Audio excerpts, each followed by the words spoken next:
Just like bleeding clots, the bonus is here and they're bringing the attack. Time to panic and bust and rot.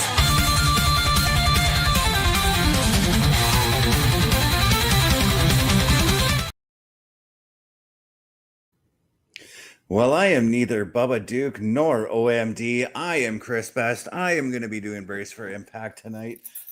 Just to help out my friends at the Turnbuckle Affiliation Program. Ladies and gentlemen, let's get this started off. We're going to do a quick little recap of what happened last week. The opening match did see Jody Threat win a gauntlet match to become the #1 contender for the Knockouts World title. For that, I've just got to say right now, JC Jane's title is in trouble. The next match here, just going to scroll through these long notes that I found online here. We had one Frankie Kazarian defeating Jake something. Honestly, I didn't really have an opinion going into this match last week. Frankie Kazarian is a wrestler that I do enjoy. He defeated Jake something. Jake something is another wrestler that I really am enjoying as well. And I'm curious as to where this is going. Like what is going on with Kazarian as well. We're going to find that out here in just a couple of moments. Going to scroll down here a little bit further. And I can't find where the main event notes start. So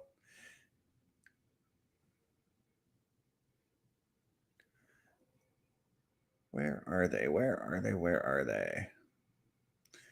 Anyways, Order 4 ended up defeating Matt Cardona and his crew. And I do remember that match. And I've just got to say, what a heck of a match that was, guys.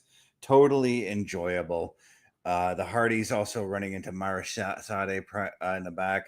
Cedric Alexander got himself a partner. And we're going to take a look at that. The matches that are going on tonight. We've got Eric Young going up against Myron Reed. This is going to be a hell of a matchup.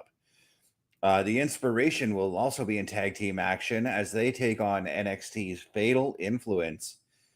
I am actually looking forward to this one here. I love watching The Inspiration. I am actually very much enjoying Fatal Influence, and it's almost like we're seeing two of the same teams take on one another, and I'm very intrigued to see how this one turns out. The Hardys will be in tag team action as well as they take on, as I just mentioned, Cedric Alexander and Leon Slater. I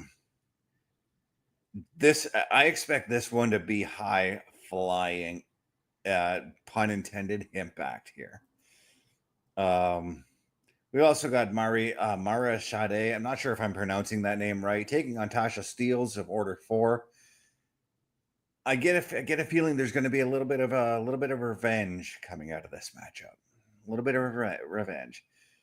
And what I think could be the main event tonight, Mike Santana and Steve Macklin teaming up to take on Trick Williams and AJ Francis. I've not been the biggest fan of AJ Francis, but the stuff he's doing in TNA, is actually kind of making me turn around on him a little bit there. So I am completely looking forward to this here, guys, as we are getting set for TNA to start off live here, right here on Brace for Impact.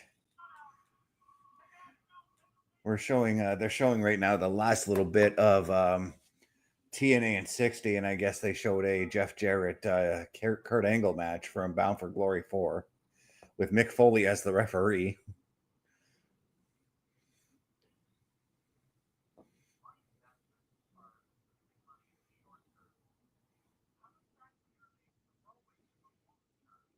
but I am 110% looking forward to doing this. This is only my second time doing this show, guys. I did it once with Bubba. This is my first time hosting the show on my own. I appreciate every one of you guys out there. Thank you all for tuning in and taking the time to check it out here. So don't blame me if I do mess up on some of the wrestlers' names. I'm still learning TNA a little bit here.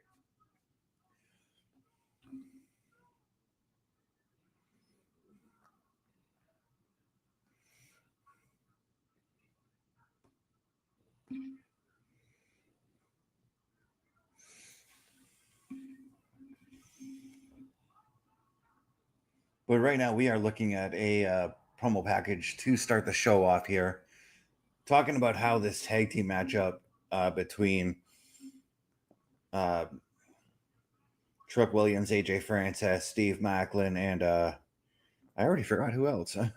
Mike Santana is coming into play here.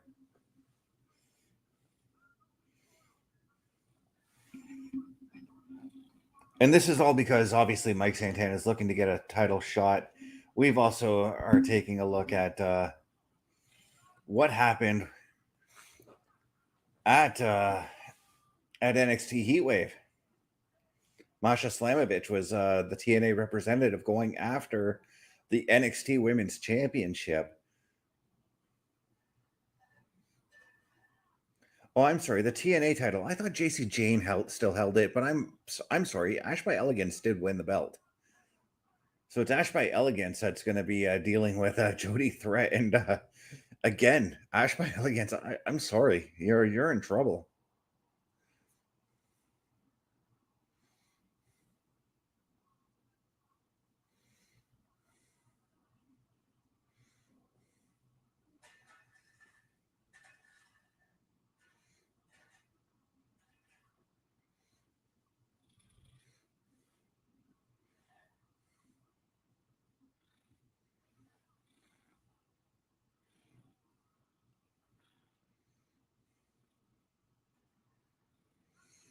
In the Chesapeake Arena in Baltimore, Maryland, is where we will be. Where the show is taking place tonight.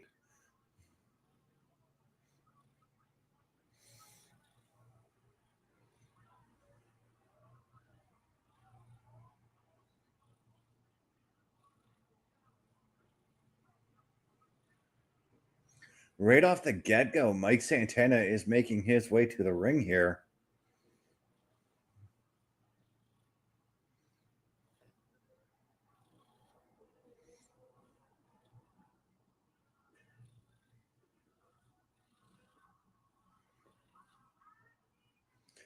I guess this is our opening match, guys. Mike Santana and Steve Macklin teaming up to take on Trick Williams and AJ Francis here. I really thought that this would be the main event, but no, we are beginning with a bit of a bang here.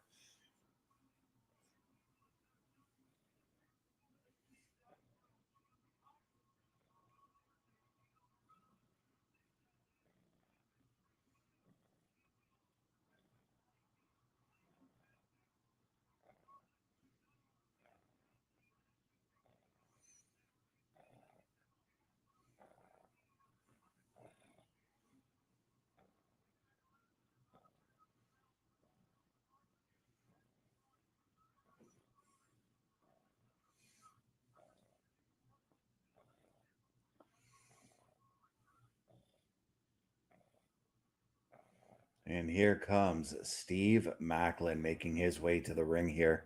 Sorry, I got entranced by Santana's entrance there. He is the TNA International Champion, Steve Macklin, making his way down there.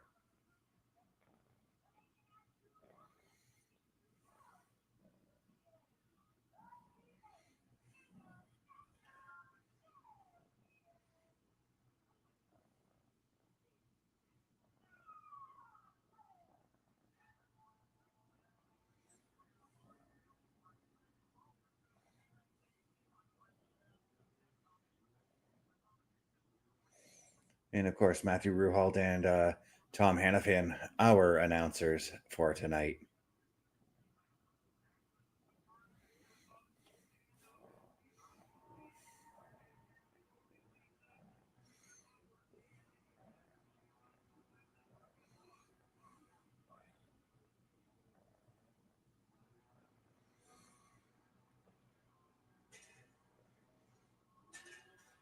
And here comes the member of First Class, AJ Francis, coming out.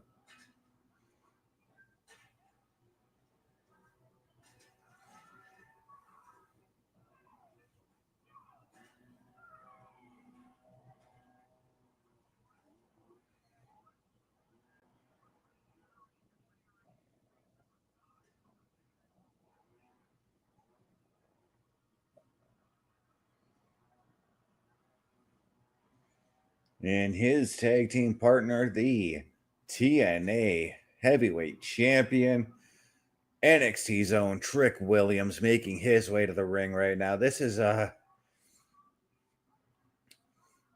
match, a tag team that kind of makes sense given what what Trick Williams' character kind of is, and what AJ Francis's character is right now. And I do like the pairing of Macklin and Santana as well.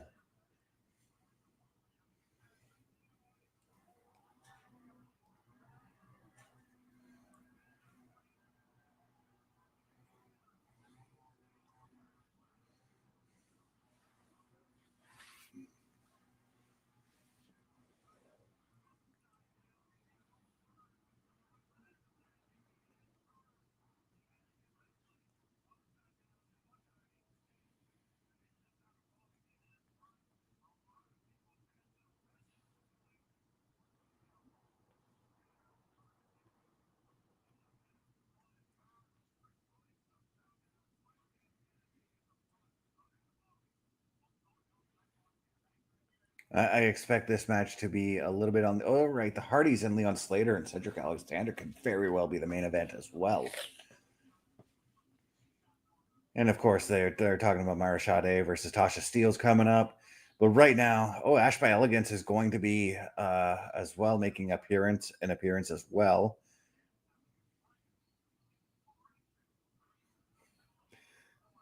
But right now, Trick Williams has got Macklin down on the mat here.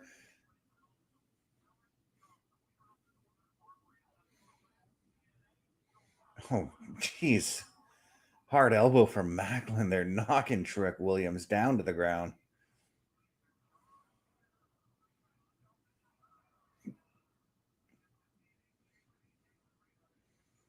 It's interesting that we're beginning this match with two champions here.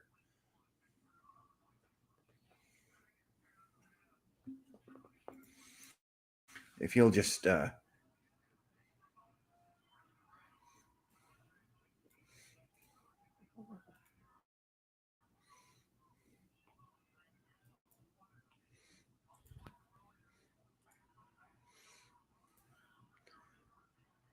Santana in the ring now. This is the confrontation I've been looking forward to in this matchup here, because I feel like Santana is going to be the guy who could very well take that TNA title off of AJ Francis, but Trick Williams quit. Well, I meant to say Trick Williams, but Trick Williams tagged AJ Francis, and now it's going to be Mike Santana and AJ Francis brawling it out here. And AJ's a big dude, so if I'm Santana, I'd want to do anything and everything I can to make sure this big dude stays on the ground here.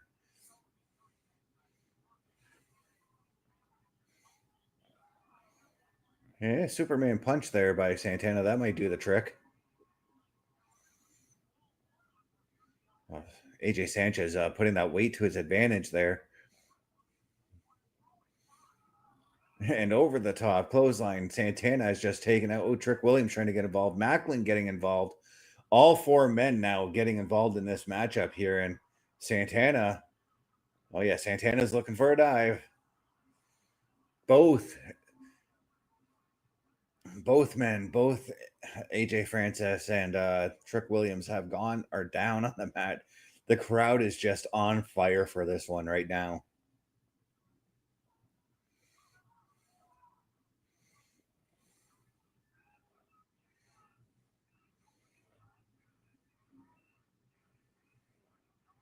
Oh, not even a one count as Santana tried to pin Francis there. But I think he got to do a little bit more than what Santana has been doing to try and keep this big guy down on the mat. Oh, AJ Francis looking for a choke slam? No, choking him and throwing him into the corner, but eating a foot of his own there. Tornado DDT by Santana, very nicely executed.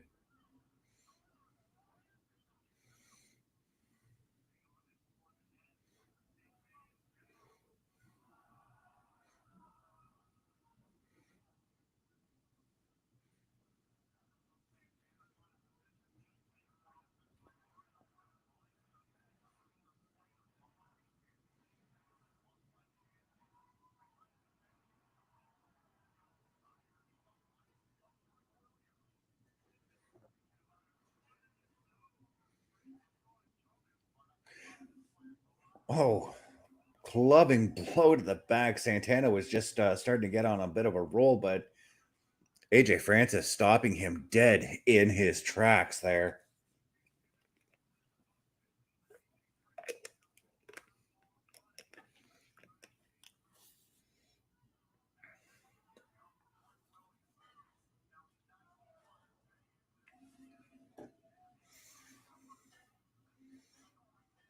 Now Trick Williams is coming in when Santana's all beaten up.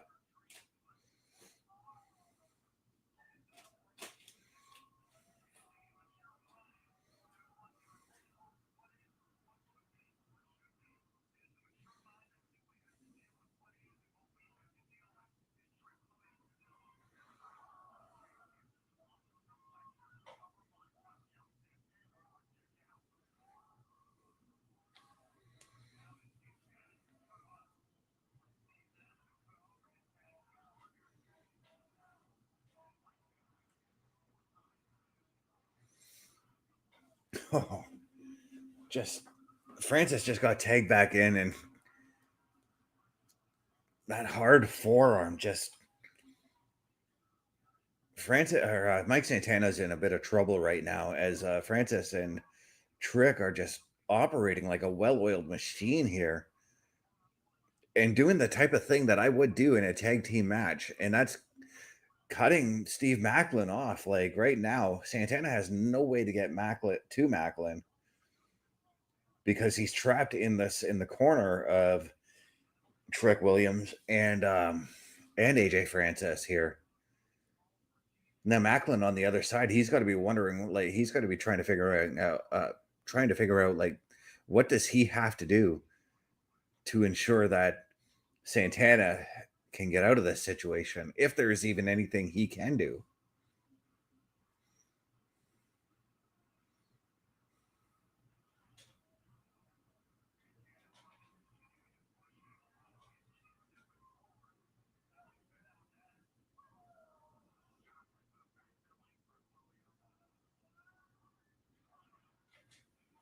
Now AJ Francis coming in as we saw Santana trying to get out of the situation, but the blind tag by Francis. Oh, look at that.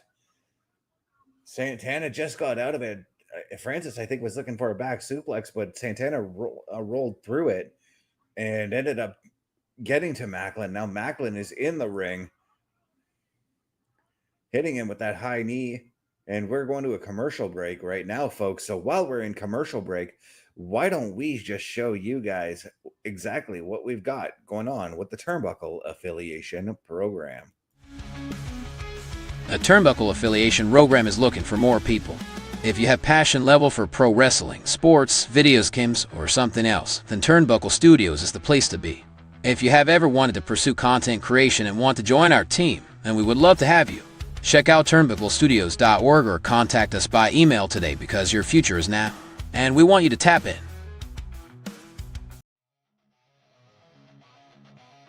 Turnbuckle Studios and the Turnbuckle Affiliation Program bring you the week of streams. Monday nights you get the Locker Room Breakdown at 7 p.m. Eastern, followed by the Raw Patrol at 8 p.m. Eastern. Tuesday brings you the flagship show, Turnbuckle Talk, at 8:05 p.m. Eastern. Wednesday we play games with the PlayStation Showcase at 8 p.m. Eastern. Thursday we go TNA when we brace for impact at 7:55 p.m. Eastern. Friday we secure all details as we answer the call for the SmackDown security detail at 8 p.m. Eastern.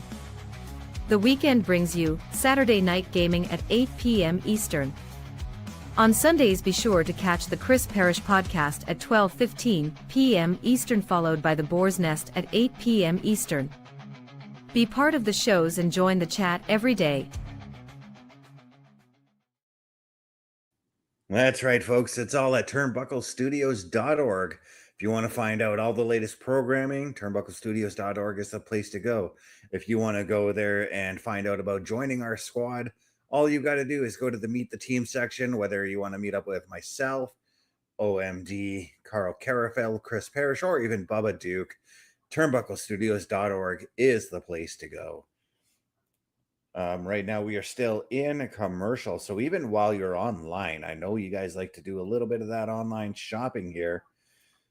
All you've got to do is go to tnamerch.com or tnawrestling.com. From there, you'll be able to purchase all of your favorite TNA wrestlers' favorite apparel.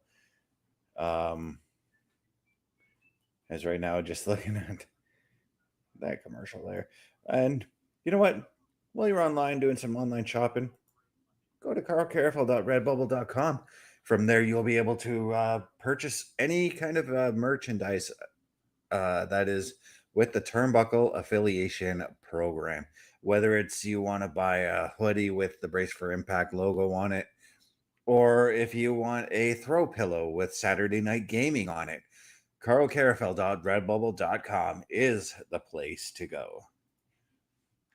And we are back to the action here as Macklin and AJ Francis are still in the ring. Oh, Jesus.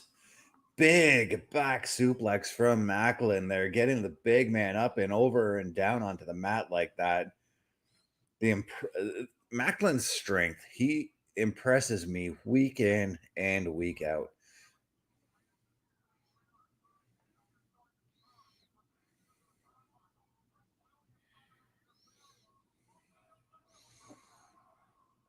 But you cannot count out AJ Francis at all, as Trick Williams just distracted Macklin.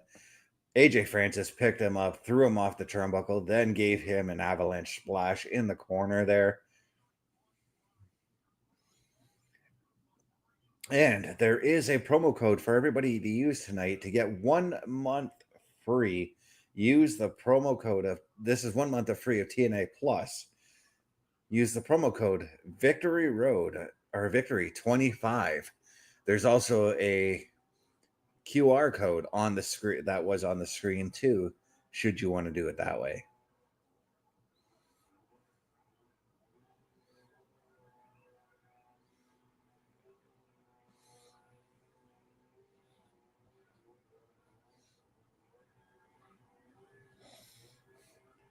AJ Francis just completely dominating this matchup right now. Macklin is now the one in a lot of trouble, in a lot of the same trouble that Santana was in earlier, but Macklin trying his hardest to fight out of the corner right now. But all Francis did was all AJ Francis had to do was throw him back and give him a squash. Now, here's my problem with Francis. This is one thing I'm noticing he's doing a lot, as he just ate a knee, tagged in Trick Williams at the same time. Macklin did, I should say, and now.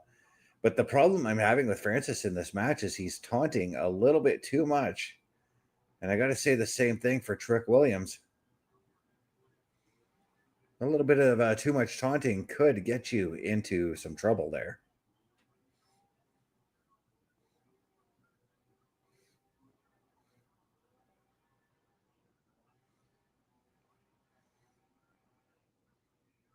And now we're getting some double teaming right now. Trick Williams, the height that Trick Williams seems to get on those drop kicks just amazes me. Trick kind of makes me think of like a modern day Booker T, and that's not a bad thing actually.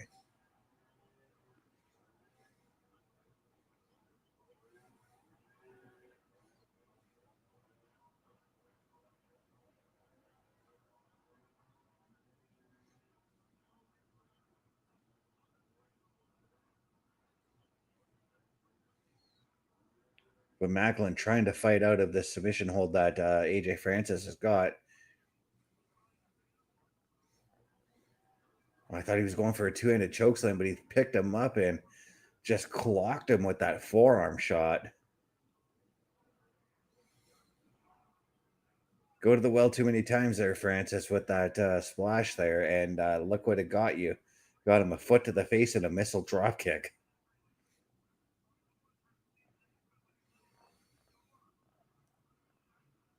And here comes Santana, and here comes Trick Williams. Santana, hot tag here, cleaning house right now with Trick Williams.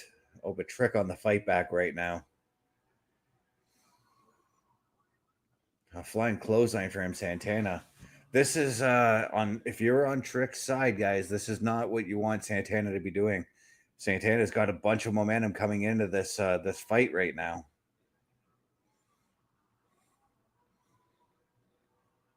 And I believe that if he can pin Trick Williams here tonight, I got to think that Santana will definitely be asking Santino Marella for that championship match. If that isn't the case already, I'm not too certain as to what's going on at the pay-per-view. But speaking of what's going on Brace for Impact, ladies and gentlemen, OMD is in the house. Yes. And it's about time for everybody here to feel the impact of OMD's presence. How are we doing tonight, Mr. Best? I'm very entertained and very, very, very, very, very, very, very happy with some events that happened today. Okay. Well, I see it seems as though we started off hot with the show tonight. Yeah, I thought this was going to be the main event. I can understand why. And I was actually, prior to you coming in, I was remarking to everybody just how impressed I've been with AJ Francis lately. Yeah. It's one of those things that, we see it with these former WWE superstars who have gone to Impact and gone to TNA, and just how much they have improved in the past year and a little bit. Yeah, and as we're just seeing right now, Mike Santana just got the pin on Trick Williams. And I don't know if this is happening or not, but is Santana getting a title shot against Trick? I believe so. I just don't know when. Okay, if that's not the case, I was saying, like, before you came in, if Santana got the pin on Trick, he goes to Santino and says, look, I want a title match. Yeah, and he absolutely should. Mm-hmm. He's already taken being the new face of TNA from the former Josh Alexander, who is no longer there. We know that Joe Hendry is in a contract year, so with that coming up, you need somebody that is TNA homegrown to do this. Yeah, and on the flip side, too, on the Steve Macklin side, I can 100% see AJ Francis going after the international title. Yep. But right now, we've got Cedric Alexander and why is his name escaping me again? That is Leon Slater. Thank you. Slater. I'll just remember Slater. Remember, backwards chair sitting down, Slater. There you go. But yeah, so last week, Cedric Alexander was looking for a partner to take on the Hardys, and Leon Slater ended up stepping up. What actually happened wasn't that they were looking to take on the Hardys. It was that Leon Slater had approached Cedric a couple of weeks ago and wanted a tag with him. Oh, okay. So Cedric went and got the match against the Hardys, who have spent a lot of time working with Leon Slater over the past few months. While this promo is going on, I have a drink in my hand that I do not recommend because it does not taste good. It's called Mass. It's a drink by Lionel Messi. Okay. Doesn't taste good. I got it for free, but it doesn't taste good. Right. But I expect that this is going to be the main event. Yes. And Mara Sade versus Tasha Steelz. Obviously, they're looking for a little bit of revenge for what the Order 4 did last week. Yes. Ash by Yes. Elegance, our new TNA Women's Champion or Knockouts Champion, is going to be showing up as well. Yes. Did you ever think that you would see Ash by Elegance, the former Dana Brooke, with a world title on her shoulder? Given the way her character has been on TNA, yes. I fully expected that, but at the same time, I worry for who her next opponent is. I don't worry for the opponent, I worry for her.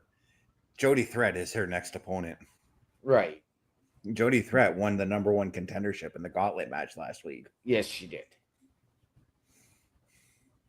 Yes, she And- did, but not in the way she wanted to. So I can somehow see that not going Jody's way to lead to her next rivalry. Mm-hmm. Yeah, it did end in nefarious manners, and it ended up with her having to pin her friend Indy Hartwell because they're doing this whole thing where they're friends, right? Yep. But while we're in commercial break, I might as well tell you why I'm extremely happy today. Please do. I had a phone call from I called my cell phone provider today to take care of some business. Right. More or less trying to square up how I can take care of my bill, because as I've told you off stream, I'm behind on my bill. Right. We got that squared away. We got that figured out. Then they were like, I asked if there were any special offers that are going on right now that I can take advantage of. So she gave me a list of offers. I'm like, well, I heard one about your streaming offers. Let me hear about those ones. She's like, today and today only, I can give you 6 months free of Netflix, Disney Plus, Prime Video, and Telus TV. Wow. So I'm like, let's do it. Yeah. No kidding. Yeah. So I don't have to pay for Netflix. Right. I'm getting WWE for free for 6 months. Nice. Somebody's roaring outside my window. OMD's once again reporting to us from Bristol Speedway. That's right.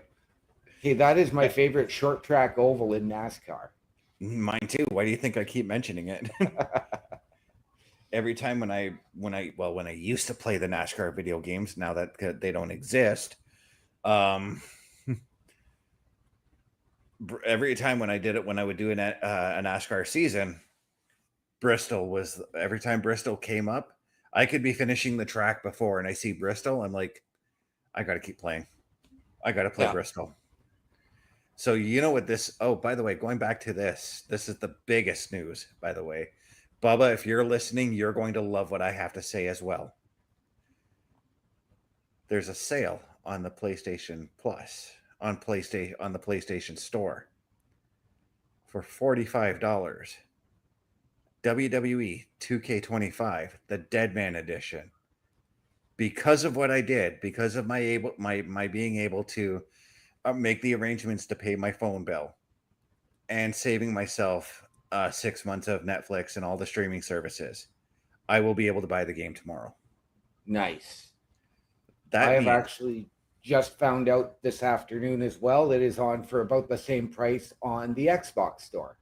Yeah. That means this Wednesday, guys, the PlayStation Showcase, WWE 2K25. There we go. I wanted it for the PlayStation Plus because I did want to do an episode of it.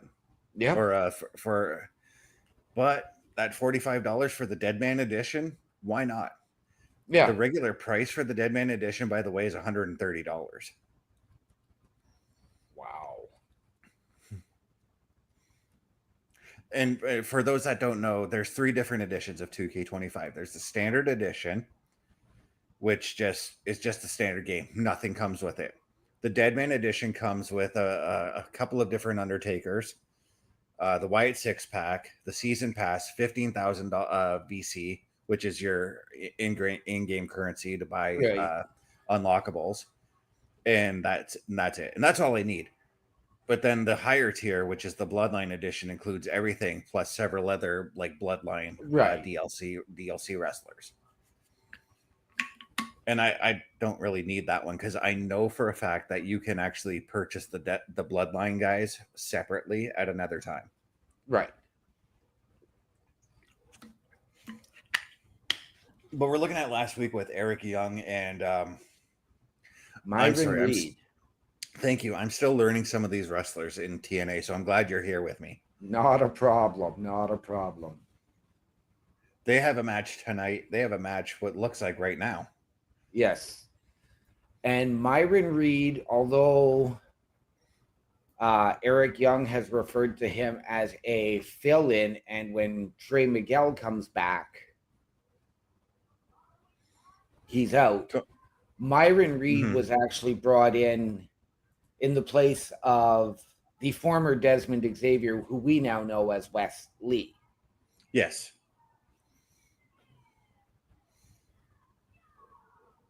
This is a new look for EY.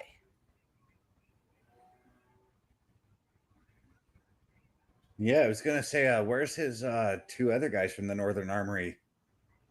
Yeah, I don't know where. Travis Williams and I can't remember the other guy's name offhand.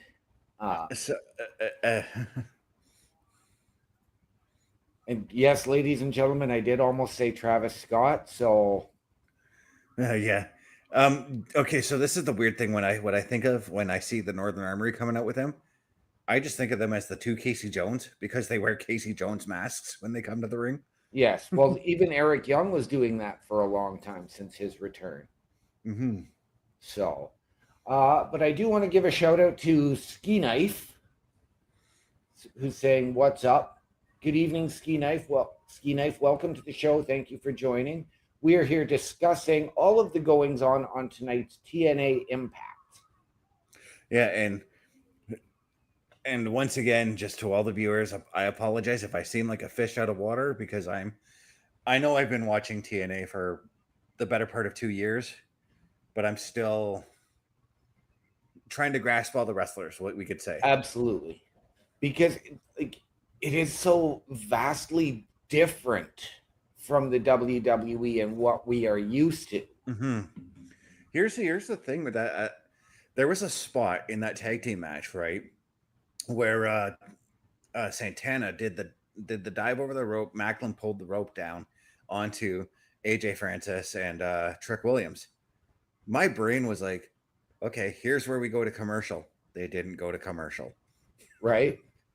I'm like, wait a minute, this is TNA programming, not WWE programming. I've got to get out of that mindset. Yes. And I don't know if you know, I'm sure you know this, but Steve Macklin is a former WWE superstar as well. I've read that he spent time in NXT, if I'm not mistaken. He was in NXT. He was also on the main roster. I don't remember him being on the main roster. He was Brandon Cutler, and he was a forgotten son alongside Jackson Riker. Yeah, that's why I don't remember, because I don't remember the Forgotten Son stable. Right. The only thing I can remember about that stable was like, okay, Aces and Eights ripoff, or are they just trying to rip off Sons of Anarchy? And I was kind of hoping it would work, and I think it could even work today. And I'm gonna use an NXT superstar who I think could be good for that in Josh Briggs. Yes. He looks like a guy who could be a biker. Yep. I think what it was with the Forgotten Sons was because the three of them, and I don't remember the third one right now offhand, because they were all former military and veterans.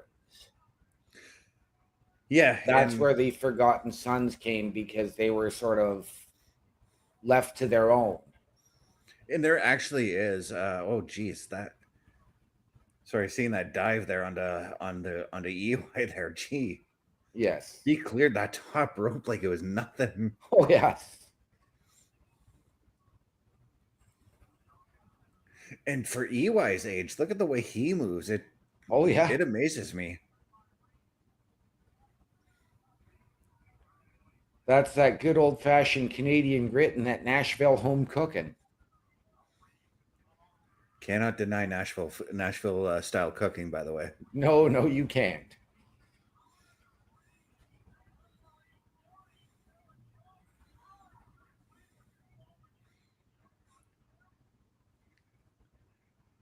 But the one thing that Myron's got to look out for, because EY's that wily veteran, and as we saw, he raked the eyes of Myron before getting that would look like a DVD to me. Yes. So one thing that Myron's got to look out for is exactly what EY is doing right now, and that's doing everything he can to get the win, whether it's cheating, using some sort of nefarious tactics when the referee's looking, i.e., pulling the hair, raking the eyes, raking the back. Yes. It's the one thing that you've got to watch out for with EY. Yes. There was a lot of focus on a sign in the crowd saying the cleanse is coming.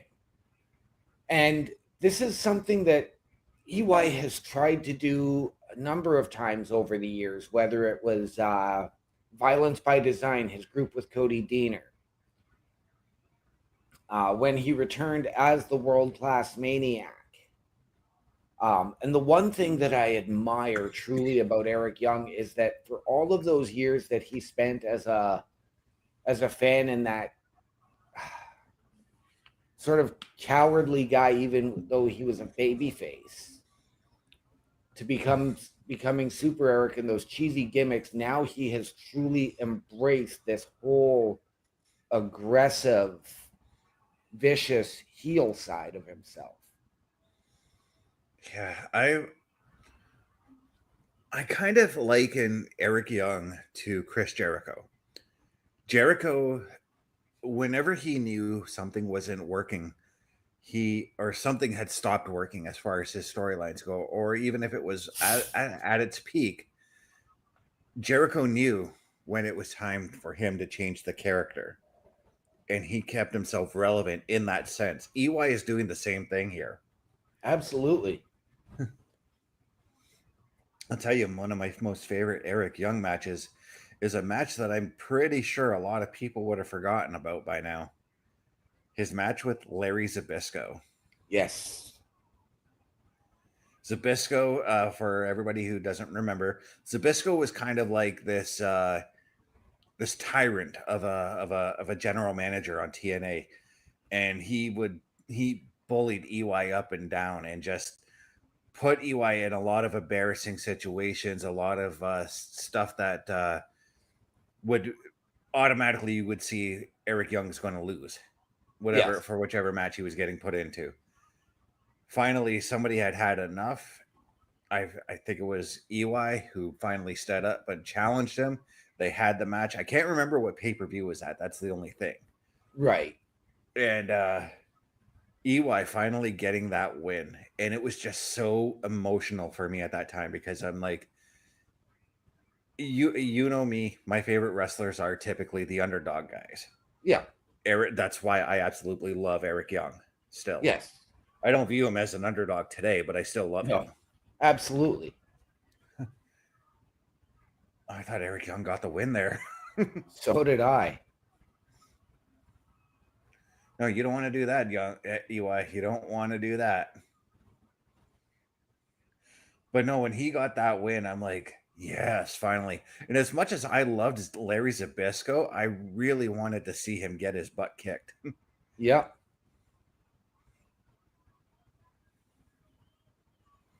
And EY does pick up the victory. That was a very vicious looking pile driver, by the way. Yes, it was.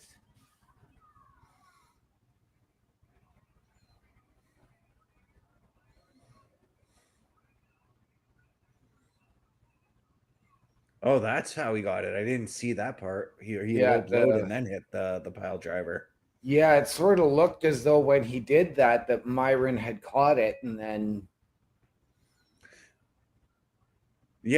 from my vantage point, it looked like Myron had caught the kick as opposed to collapsing over and yes, or no assistance from the Northern Armory either. And I don't think we needed the Northern Armory to come out in this situation. No. But we're looking at exactly how Jody Threat became the number one contender here.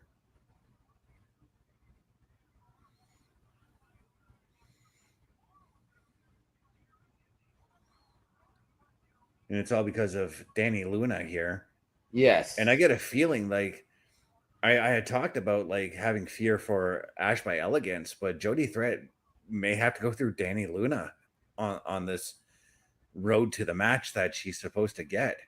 Oh, yes. Her former partner and former Knockouts Tag Team Champion. Mm-hmm. And I 100% expect a brawl on the levels of Rusev and Sheamus between these two women. Yes.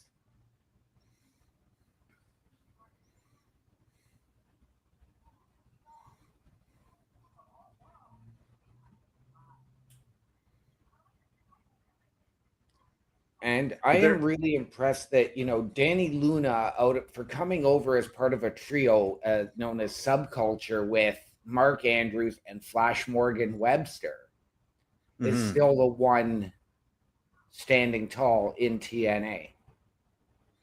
It honestly doesn't surprise me because knowing what I know of Danny Luna and her on the independent circuit, I kind of expected that she was going to be that woman, that standout star. Right. And see, I didn't because I didn't know a lot about her prior to coming, but then, what they allowed us to see was this girl who had a fire, but wasn't really there. They only ever let us see the green aspect of her. Yeah. But I was also thinking to myself, I think there's another woman that would as we're looking at Ash by Elegance and she's coming up next, there is another woman who I think is going to try and interject herself into this women's title, knockouts title scene. And that's Masha Slamovich.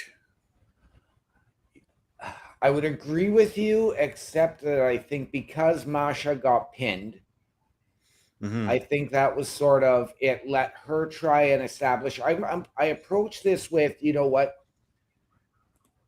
when it's somebody who has been in the title picture for 6-8 months to a year, let them take that backseat and build their way back up. You've got the Indy Hartwells who are there now, Jody Threat, Danny Luna, who have been, tag teaming, and then now into this. You can build this around them now. You've got the Inspiration who have just come back. Yeah, but I can 100% see, let's say Jody Threat wins the title. I can 100% see Masha Slamovich and Danny Luna having a number one contenders match to see who goes after her. 100%. I can absolutely see that.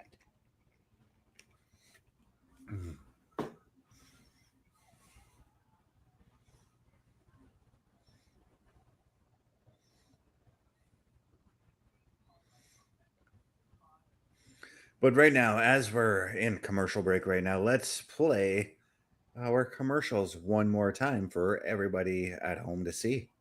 Let's do it. A Turnbuckle affiliation program is looking for more people. If you have passion level for pro wrestling, sports, videos games, or something else, then Turnbuckle Studios is the place to be. If you have ever wanted to pursue content creation and want to join our team, then we would love to have you. Check out turnbucklestudios.org or contact us by email today because your future is now, and we want you to tap in.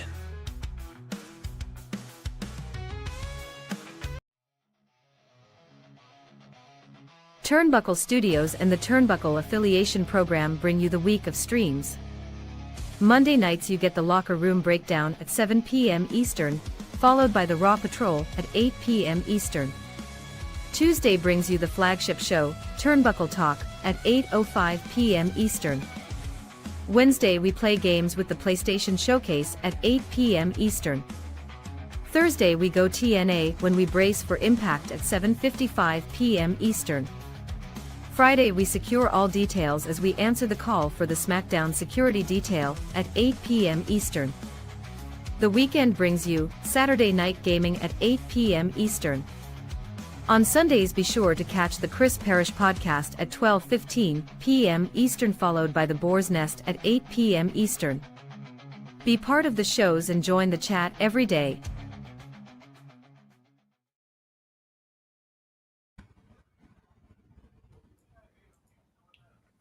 And if you And want with any that- more, go ahead.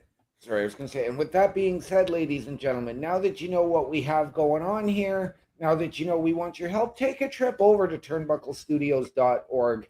If you want to get your break in content creation, help out behind the scenes, or even a collab, let us know. Email us. There's a section to meet the team, including Chris Best, myself, Bubba Duke, Chris Parrish, and the Godfather, Carl Carafel. Check out links from our latest episodes and just let us know what you want to do. While you're online, Mr. Best, is there some shopping you want them to do? Sure, if you're a huge fan of TNA Wrestling, why not head on over to TNA Merch or TNAWrestling.com. You will be able to purchase your favorite wrestler's shirt or whatever. If you like Xia Brookside, get yourself a Xia Brookside shirt. If you like some Joe Hendry, do what I want to do and get a Joe Hendry shirt. TNA Merch is the place to do that. But there's also some further online shopping that we want you to do. And OMD, I'm going to send this one over to you. That is, ladies and gentlemen, while you're online, whether it's at Turnbuckle Studios or TNA Merch, head on over to carlcarafel.redbubble.com and get everything Turnbuckle affiliation program related. Stuff from all of our shows, stuff from us. Do we autograph it? No. But if you ask nicely, mate, we just might. carlcarafel.redbubble.com.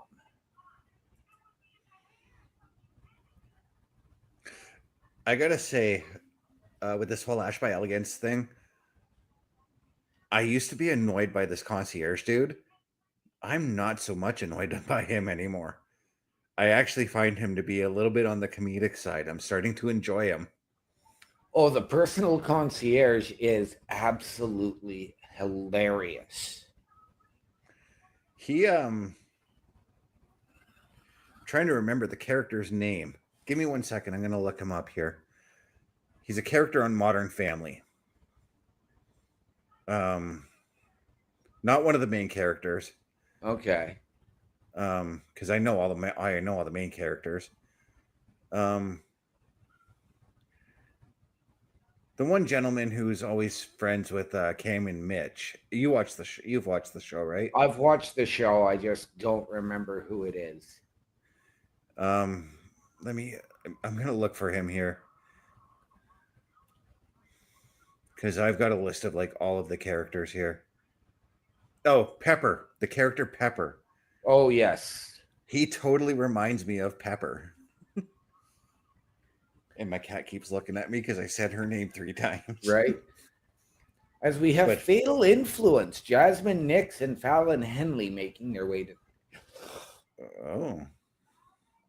So that is their tag team matchup with The Inspiration. This is the tag match I've been looking forward to tonight because I'm a huge fan of The Inspiration. Aren't we all? I won't lie. For the longest time, I will admit I was not the biggest fan of Billie Kay as she was known in WWE. Right. But her partner, on the other hand, who's her WWE name escapes me right now. Cassie Lee. Cassie Lee, yes. Or sorry, Peyton Royce. Yeah, Cassie Lee in TNA, but Peyton Royce in WWE. I absolutely love her as both a person and a wrestler.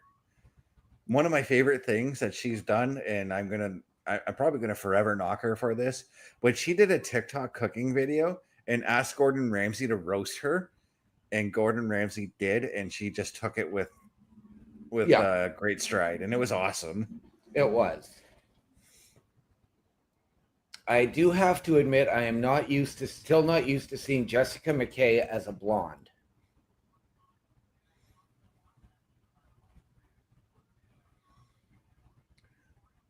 Yeah, I'm still trying to get used to her as well. Because I've only known her with the black hair, right? Right. Speaking of changing looks, I managed to finally get my character on Breakpoint to the way I like him. Nice. It took me a while, but I did it. Because there was actually a surprising amount of customization options that I didn't realize I unlocked when we were playing last night. Okay.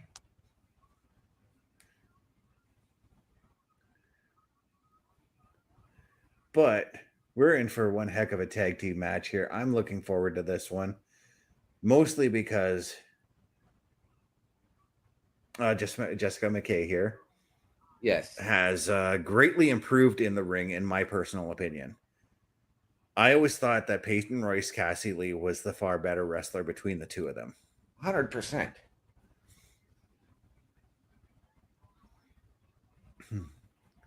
And honestly, like before she left the WWE, I was actually starting to come around on her with that whole handing out her resume to the GM's gimmick that she Yep. was doing. Yep.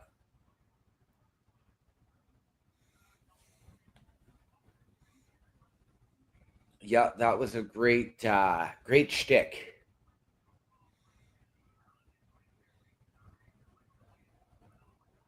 I really would have liked to have seen her be the foil to, or not necessarily the foil, but maybe the assistant to Adam Pearce. I think that dynamic would have worked. It would have, I think, though, that after they did, because I can't remember if that was before or after the Sonya Deville thing. Oh yeah, because they basically handed the character off to Sonya after Billy had left. Okay, so it was after. Yeah. So then they wanted to do that again with Kiana James. So I think that trying to do that with, I mean, the granted Adam Pearce was running 2 shows at that time as opposed to just running Raw.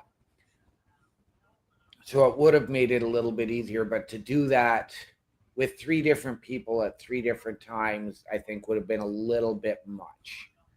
And basically, yeah, but I'm saying if it was just her though, can you imagine if she became like the concierge, for lack of a better term, to Chelsea Green? I would have loved that. Yeah. But right now, these women tearing down the house right now in the ring. Oh, of course they are. I am inspired and influenced. There's still a bit of surrealness I'm seeing when I see Jasmine Nix right now with the submission hold on Cassie. Right?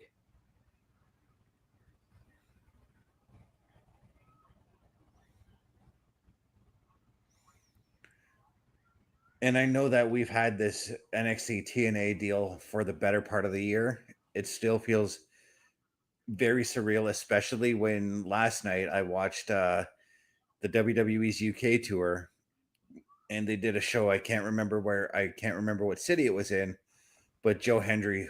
I watched Joe Hendry wrestle The Miz. Manchester. Yeah. Yes. Now, I mean, you're talking about it, and I mean, we are seeing it right here. Mm-hmm. What about the inspiration if they were to go to NXT, do a match, get the opportunity to then challenge for the WWE Women's Tag Team Championships? I 100% would love to see that. I would love to see Alexa and Charlotte come over to TNA. I would like to see them bounce between all 4. We'll say brands for TNA just for this sentence. Right.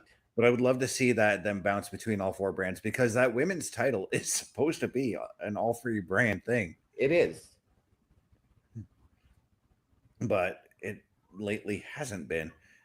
And I know that there's a lack of contenders on NXT, although there is one tag team contender that I think would be a very viable challenger, and that's Sol Ruka and Zarya. Yes. Over on the TNA side, I can 100% see the inspiration being challengers. I can see our current TNA Knockouts Women's Champions, the Ash by Elegance brand, being contenders. Yes.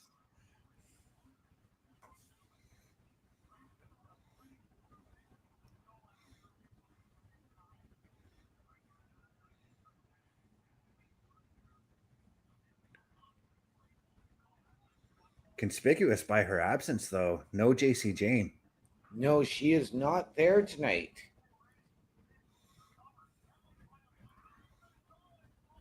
And again, my WWE mind is thinking she could still very well show up. She could. But do the Inspiration have anybody like in their pocket that could help them out at all? They do, and that would be Mara Shade, which would then lead to her match with Tasha Steelz. Okay, so that's another way you can get to that match, but I mean that match has already been scheduled, so Yes. But when the Inspiration returned and they got put into a 6-woman tag right off the bat, they brought out a mystery partner, that being Mara Shade. yeah. So Correct me if I'm wrong. Mara Shade, she was in NXT recently, right? she was Lash Legends partner. That's what I thought. Jakara Jackson. Yeah. I for some reason I still confuse the two, and I know that there's a very distinct difference between the two because Lash Legend is much bigger in height. Yes.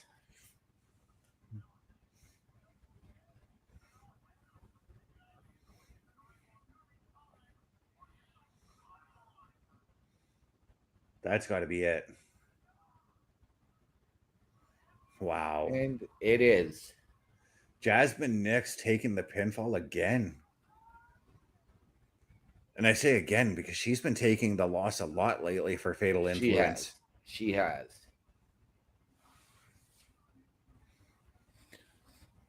She really reminds me of Sami Zayn for Roman Reigns against Drew McIntyre. Mm-hmm. And there's been already hints of disillusionment, I guess, for Jasmine Nix because she's been getting blamed a lot lately for a lot of things that have been going wrong with Fatal Influence. Like JC Jane blamed her for the TNA title loss. Yes. But right now, Indy Hartwell, she suffered some bruising, but she is cleared. Yes. This is the weekly TNA injury report. JDC of the system. Oh, he's out. Yes. With a head injury from the attack from the Order 4, the Order 4 last week. Yes, that was Agent Zero. Yeah, the guy who looks like a thinner version of Big Cass. Yeah.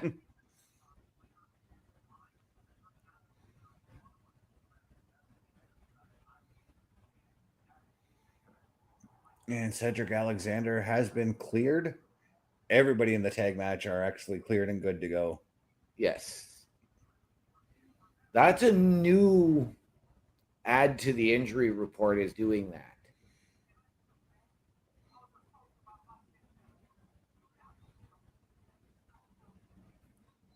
Not gonna lie, I kind of like that they do that injury report. Yeah.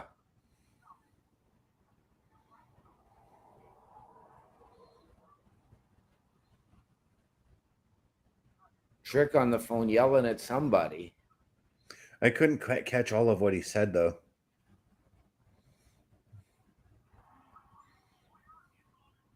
Oh, his lawyer. Who's his lawyer? I don't know. That's they said Trick Williams' lawyer, Myra Sade and Tasha Steelz up next. This is a knockout heavy show, and I'm here for it. Yes, oh, absolutely. And I don't know how much you know about Tasha Steelz, but she can deliver. I know very little about her. Like literally, I learned about her this afternoon and read up on as much as I could on her. So she is a former Knockouts champion. I remember that. A former Knockouts tag team champion. Mm-hmm. She was actually trained, because she is Puerto Rican. I believe she actually was trained by Savio Vega. Savio told me that, actually. So there you go.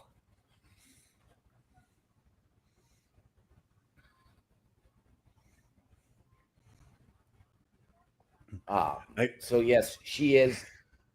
Early on, she really reminded me of a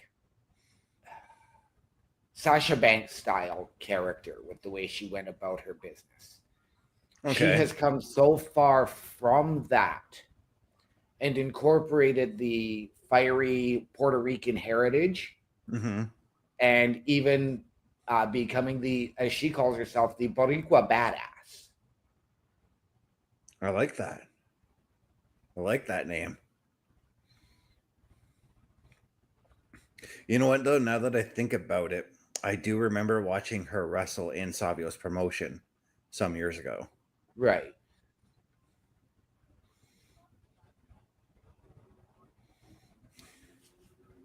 Although she's never had the opportunity to wrestle in NXT or the WWE, she did also have a brief tenure in AEW.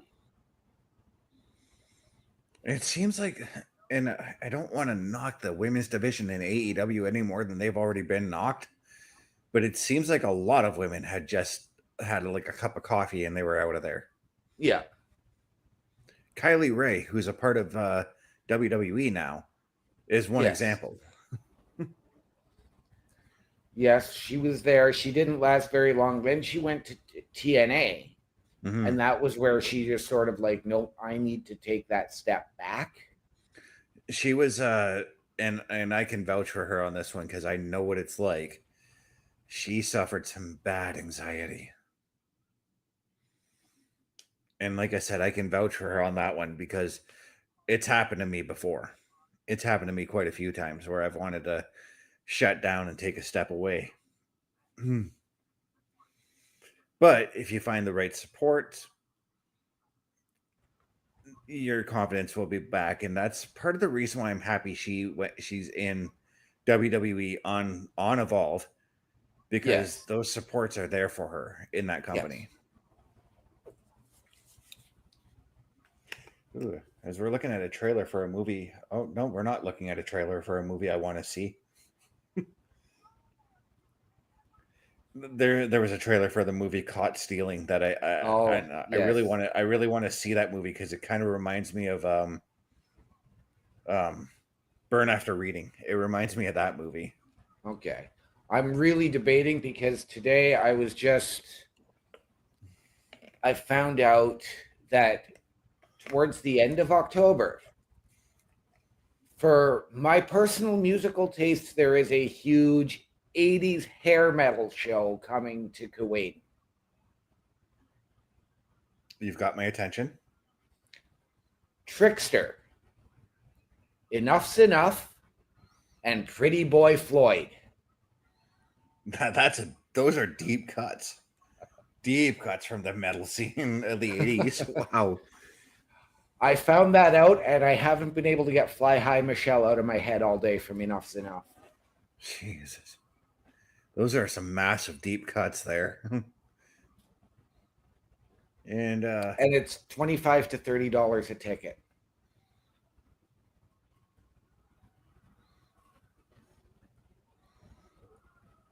we've got And Nick Nemeth's little brother in the ring. yes, Ryan Nemeth about to do his My Big Brother. He's getting over with that, by the way. He is. Oh, he is. That's right, guys. Next week, Nick Nemeth makes his long-awaited return. He's been out for quite some time now. Oh, what do we got here? We have Eddie and Alicia Edwards of the System.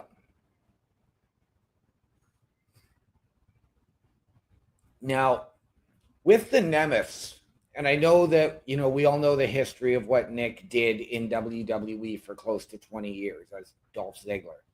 Would you like to see the Nemeths appear in NXT as a tag team and enter the Dusty Cup?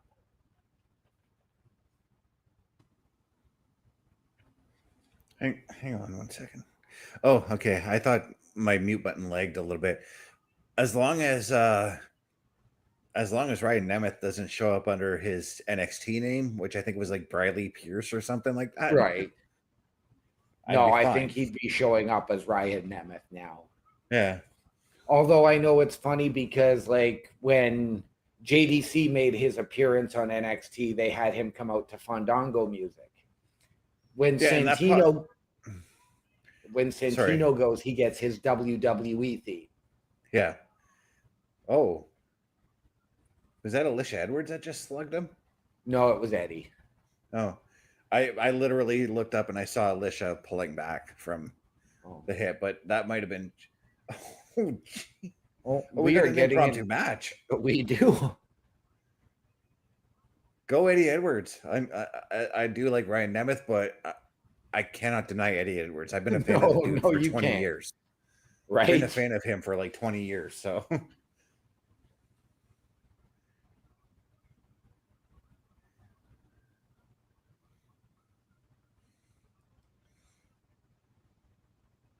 Eddie Edwards is a dude that when his contract with ROH came up and there was that whole deal, is he going to TNA? Is he going to WWE?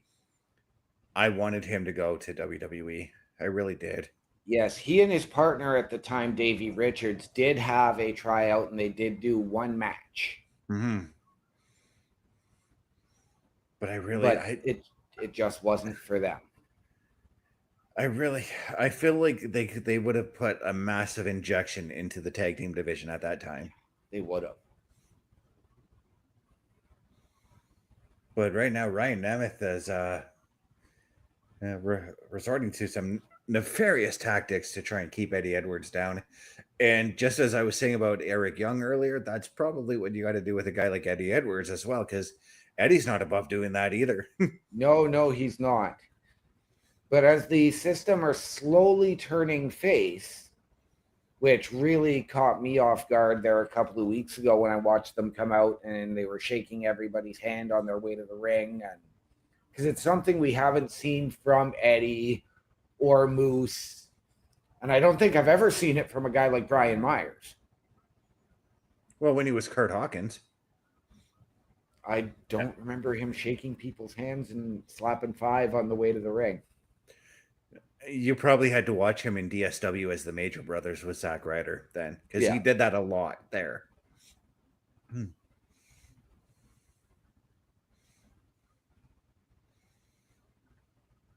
He was basically the Major Brothers. If you don't know, I take it you've never watched him in DSW, right? No. So when they were the Major Brothers in Deep South Wrestling, they were kind of like a mid 2000s version of the Rockers. Okay.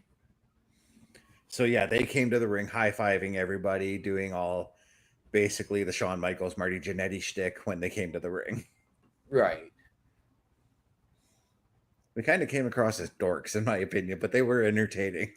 Right. They have actually, they did reunite for a long time and did win the TNA tag team titles as the major players. Mm-hmm.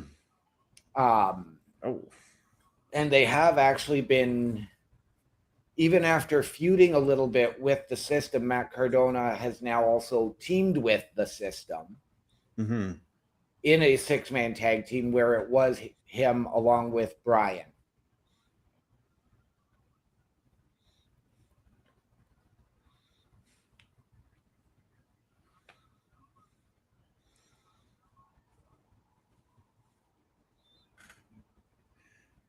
Okay, so I know we make fun of Ryan and we always call him Nick's little brother, but when I was watching him in NXT, I remember thinking that there's still something there, but they just didn't let his character develop. And then when he went to AEW, I thought again the same thing.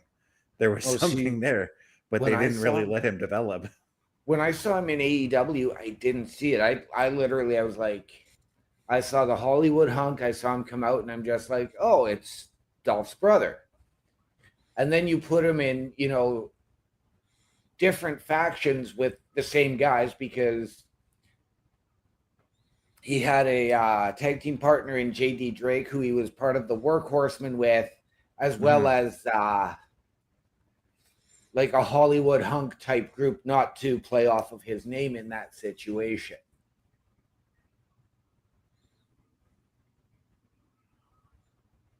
What I mean, like, is his in ring was starting to greatly slap him. Alicia, do it. No, because he's trying to draw the disqualification. This is true, but if Eddie can distract the referee, well, Alicia distracted him long enough for Eddie to recover. Nice flapjack there from Eddie Edwards. Beautiful.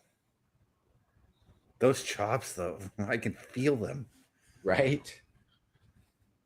Like, even when, I don't want to knock his weight, but when Eddie was smaller, those chops from Eddie just, if you ever watched him in ROH delivering those chops, they rung through the 2300 arena or whichever arena they were in. They did. They did. And I'm going to pose this one to you again. If you want to go a fantasy booking, pure wrestling, and a technical match with the chops, Eddie Edwards and Gunther. I still got to take Gunther's chops. I really do, because I feel my chest caving in every time Gunther delivers a chop. And that was the Boston Knee Party. And that's going to do it for our buddy Ryan.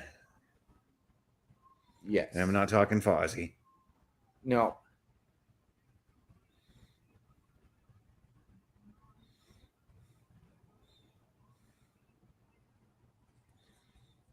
The one thing that really impresses me with over the last 5 years of watching Alicia, who came up as this timid little knockout who was, much like Eric Young, terrified to be in the ring against whoever.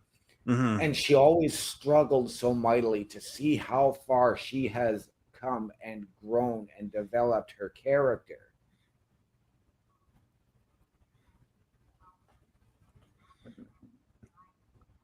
It's a pleasure to see, isn't it? It is.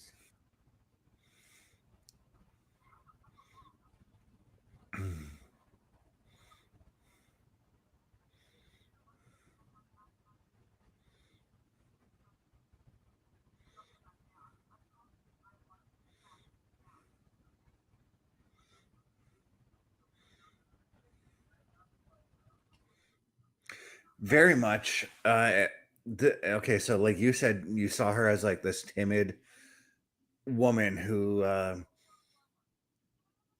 she was, I guess she was still kind of brave in whatever actions she still had to do, but was still like nervous and scared, right? That's how I see Thea Hale now. So imagine where Thea Hale's going to be in about 4 or 5 years.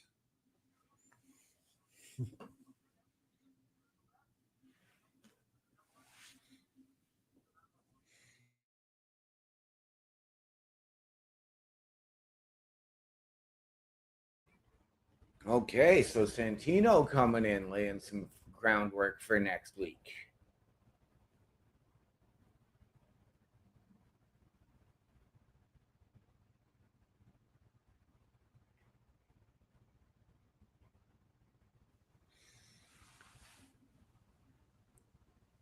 Bring your A game, ultimate hydration.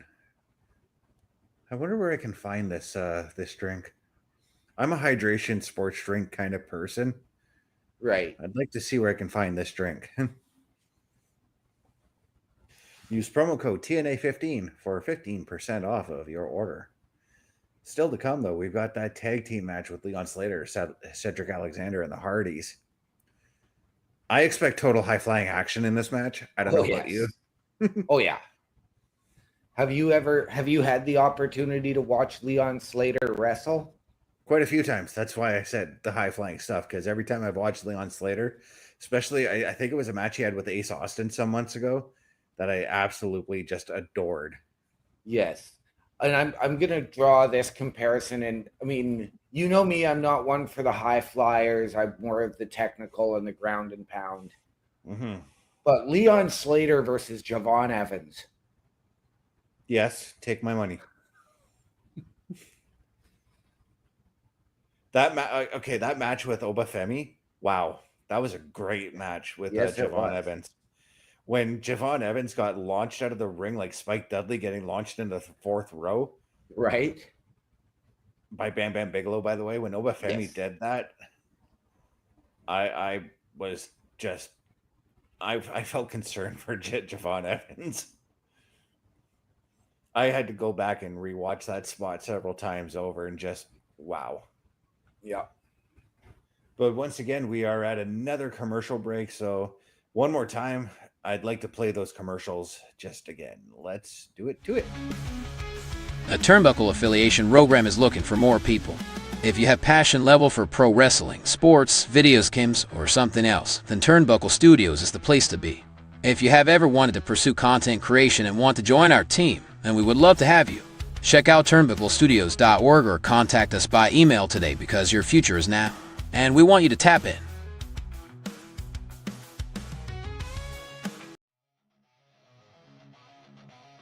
Turnbuckle Studios and the Turnbuckle Affiliation Program bring you the week of streams. Monday nights you get the Locker Room Breakdown at 7 p.m. Eastern, followed by the Raw Patrol at 8 p.m. Eastern. Tuesday brings you the flagship show, Turnbuckle Talk, at 8:05 p.m. Eastern. Wednesday we play games with the PlayStation Showcase at 8 p.m. Eastern. Thursday we go TNA when we brace for Impact at 7:55 p.m. Eastern. Friday we secure all details as we answer the call for the SmackDown security detail at 8 p.m. Eastern. The weekend brings you Saturday Night Gaming at 8 p.m. Eastern. On Sundays be sure to catch the Chris Parrish podcast at 12:15 p.m. Eastern, followed by the Boar's Nest at 8 p.m. Eastern. Be part of the shows and join the chat every day.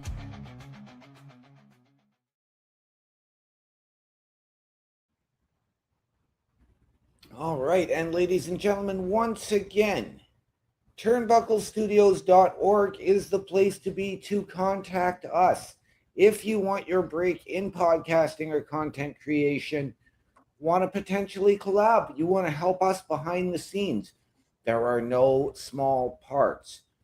Meet the team, including Chris Best, myself, Bubba Duke, Chris Parrish, and the Godfather, Carl Carafel. Check out links and videos of our latest episodes from everything we have going on Turnbuckle Studios and the Turnbuckle Affiliation Program. turnbucklestudios.org. Nice. As we And are they're getting showing clips. when. Yeah, they're Yes, showing we are. when Joe Hendry wrestled The Miz. Yes. This was actually a pretty good match for the 5 minutes that they wrestled, by the way. Right.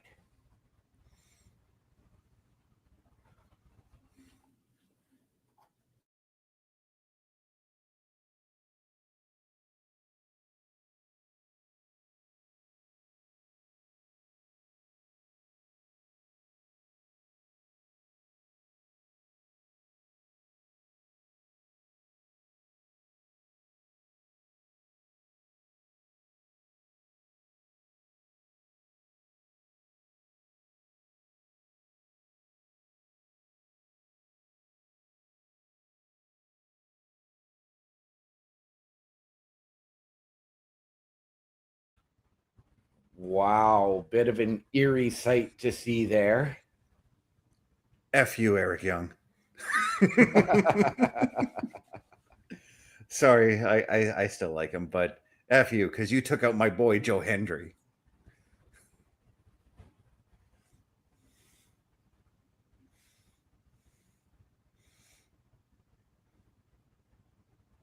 Look at the confidence just radiating off Tasha Steelz as she goes to the ring right now. Right?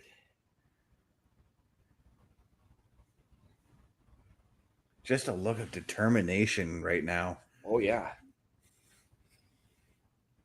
And you will see, like, she is not the biggest woman, but she is truly one of the toughest. And as we have announced, she is going to be taking on Mara Shade. And wow. You're absolutely right on that one. She is giving me Jacqueline vibes. Jacqueline vibes. And even a predecessor to her in TNA, Rosita and Sarita, now known as, one of those was now known as Zelina Vega. Yes.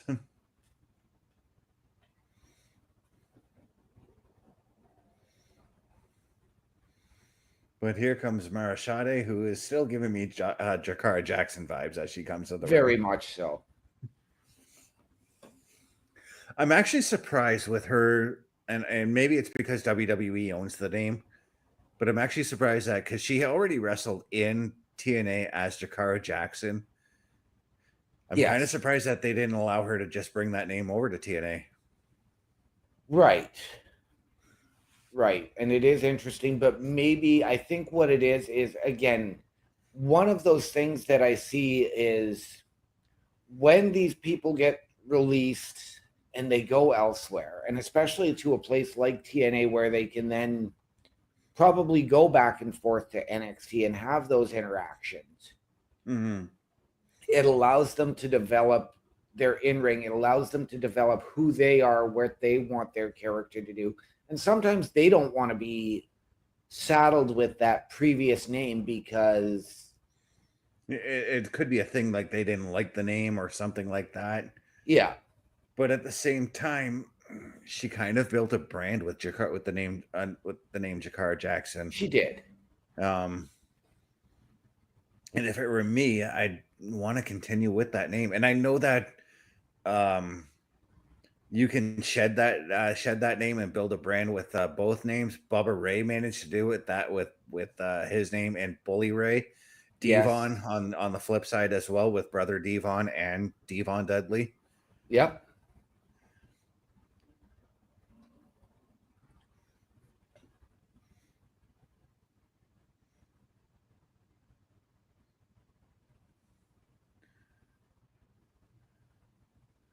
Not gonna lie, Marashade is showing me a thing or two, because I didn't really get to. Oh, right. She those just knee. pulled off a very nice wasteland, very Wade Barrett-esque. Yeah, but I was saying, oh, those knees to the side of the head afterwards. Yeah. But no, she's because a lot of the time that we watched her as Jakara Jackson in NXT, she wrestled as a tag team with Lash Legend, so we didn't really get to see much of her in a one-on-one sense. So I'm kind Right. of I feel like I'm re-experiencing her Yes. as a one-on-one wrestler here. Well, and By you the know what? way, I say the same thing about Lash Legend in NXT is because she had been around, mhm, but you really saw her struggling to work with that her size. Now she's learned how to work as a big woman. She has really come a long way. mhm. That battle royal at WWE Evolution, when it came down to her in the final three, I was quite surprised and quite impressed with her performance, Yes. to the point where I thought she could win. Yeah, well, absolutely. Was she not the last person eliminated by Stephanie Vaquer?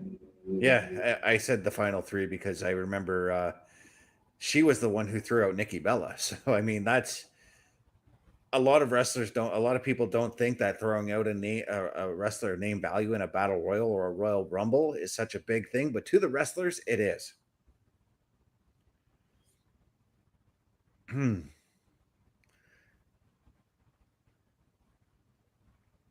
Oh, she just went right to town on that camel clutch.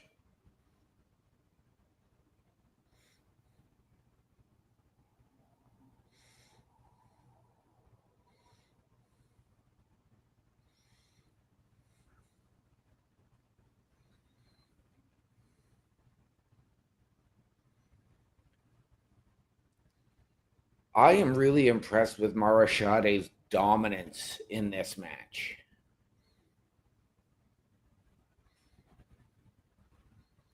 I'm impressed with the feisty spirit that we're getting out of oh my god, I am not on my A game. Tasha Steeles. Tasha Steeles, yes. She's this is what I mean by I see Jacqueline in her, because that's what Jacqueline was. She was that feisty yet tough woman. Yeah. With the exception of when she was with Mark Merrow, because she was that tough, like I'm gonna beat you up woman. Yeah. But in later years, when I thought she took the win there. I thought Mara Shade Right. won the match there. But no, in later years, when Jacqueline actually broke out on her own and became the baby face that we all loved her as, Yes. she became that scrappy, feisty woman that when she won the women's title, we loved that she did that. Right. And see, like, it's funny because for me, like, yes, she won the women's title, but Jacqueline's WWE run for me was rather lackluster, whereas her ECW time, her TNA time was what really, for me, stole the show. Not her time in WCW with Harlem Heat. Oh, yeah, I forgot about that. Yeah, she was awesome there, too. Because she took over after Sensational Sherry left. Yep. Left. And what a fit, I gotta say. That was the perfect fit for her. And speaking of Booker T, and I kind of want your thoughts on this too, because we did watch Trick Williams in action earlier today. Yep. The more I watch Trick Williams, the more I see Booker T in him. Oh, yeah, 100%. I totally 100%. got like in that match. I was like, it's like I was like, I'm watching Booker T 2.0 here. Yeah. Especially when he delivers that axe kick. Yeah. I'm just waiting for him to actually bust out a Harlem Hangover. And there's nothing like wrong with that because Booker was, I mean, oh geez, you might want to think about, yeah, you might want to, or maybe not. You might have the balls to take him on. Marashade standing up to this big fella here who's Yes. Agent Zero.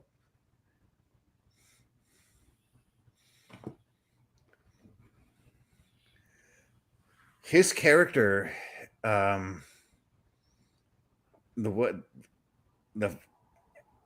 foot on the ropes ref there. Okay, well that's how Tasha Steelz is taking the win there. Yes. Tasha Steelz stealing the win. And you cannot blame Marashade on that one because she purposely got distracted by Agent Zero. Yes. She didn't have to get distracted. She did that dive. She could have ran back in and, yes, and completed her beatdown. But right now, it looks like we may need Cardona and his boys to come out for this. Yes, as the great hands and Tasha Steelz are. Well, here comes Agent Zero now. Yes. Who, as I was trying to say before the finish happened, his character gives me the Wall vibes. Yeah. Remember when he was the bodyguard for Alex Wright, Berlin? Yep. That's the vibe I'm getting from him. And he just laid out Marashade with the vicious clothesline, and now we are getting the Hardys. I don't know. The Hardys look ticked. I do not like the look on Matt's face. Matt is they are not they're not happy about this situation. No. Well, this goes back to last week when the Great Hands and Tasha Steelz were ripping on Marashade's art, which was a design of the old, of course, Hardy Boys logo.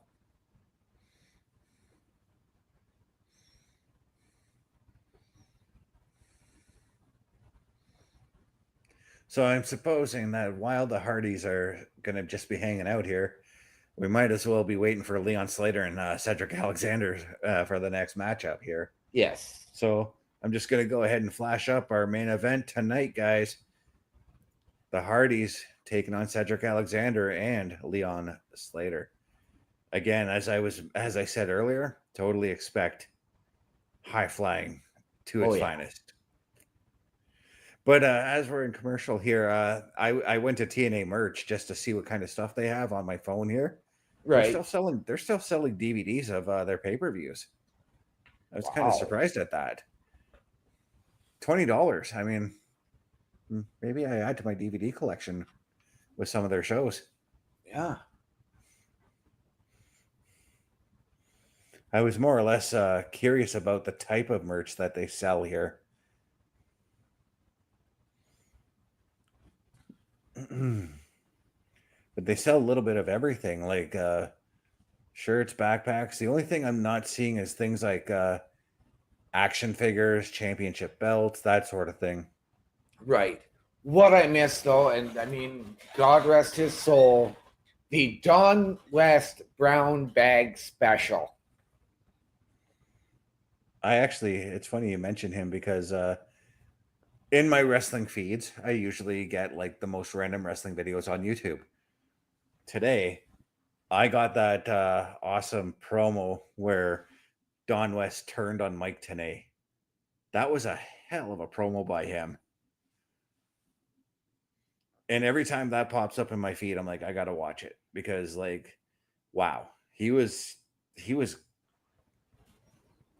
one of my reasons actually for ordering the weekly TNA pay-per-views every week, because I loved his excitement for even the crappiest thing that happened on TV, that happened on the show. He sold it like it was the greatest thing that ever happened. Right. Now, if you will give me a moment here while we are in commercial, it is time for that patented OMD locker room visit. All right. And you know what? While OMD is doing his locker room visit here,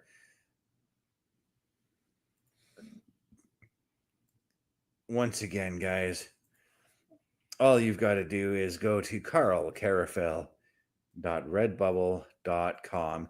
From there, you will be able to buy yourself an OMD's locker room visit t-shirt, whatever, whichever you want. You'll be able to purchase all kinds of our Turnbuckle Affiliation Program merch. Once again, that is carlcarafel.redbubble.com. And sorry, I'm just looking at some more of this TNA merch, and I went to obviously my favorite wrestler. I just see something that I wish I had money for.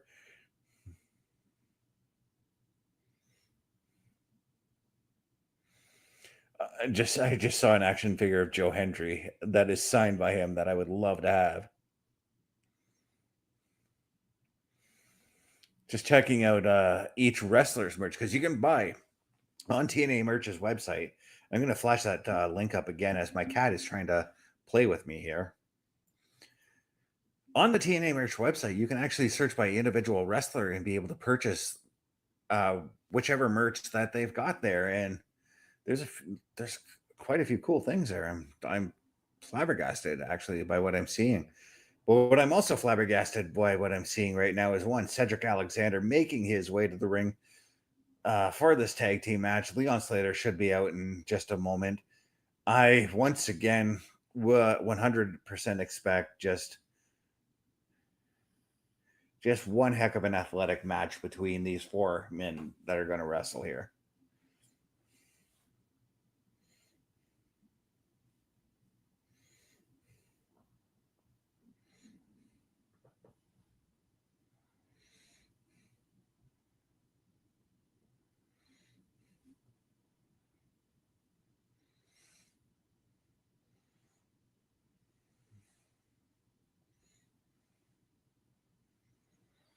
Okay, I'm not going to lie, that little bit of that opening to that Leon Slater Titantron, I got Chris Statlander vibes off of that a little bit.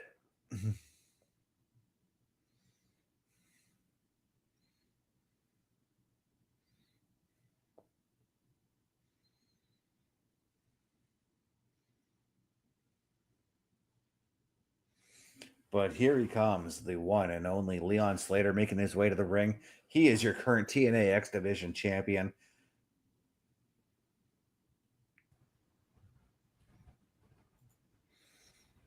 There you go. I have returned. OMD hath returned. I was just remarking that with Leon Slater, that opening to the Titantron for his Titantron video there. Mm-hmm. It gives me it gave me Chris Statlander vibes Okay, I can see it. because of the whole UFO coming in, and when Chris Statlander was doing that alien gimmick that she had. Yep, the galaxy's favorite alien. Yep. Which by the way, I love that gimmick. I kind of would like to see her do that again. It was what made her unique, in my personal opinion.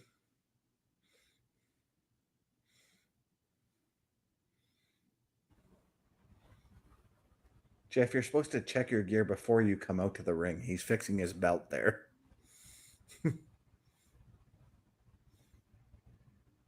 But this is going to be Jeff is looking in tremendous shape, by the way. So is Matt. They are.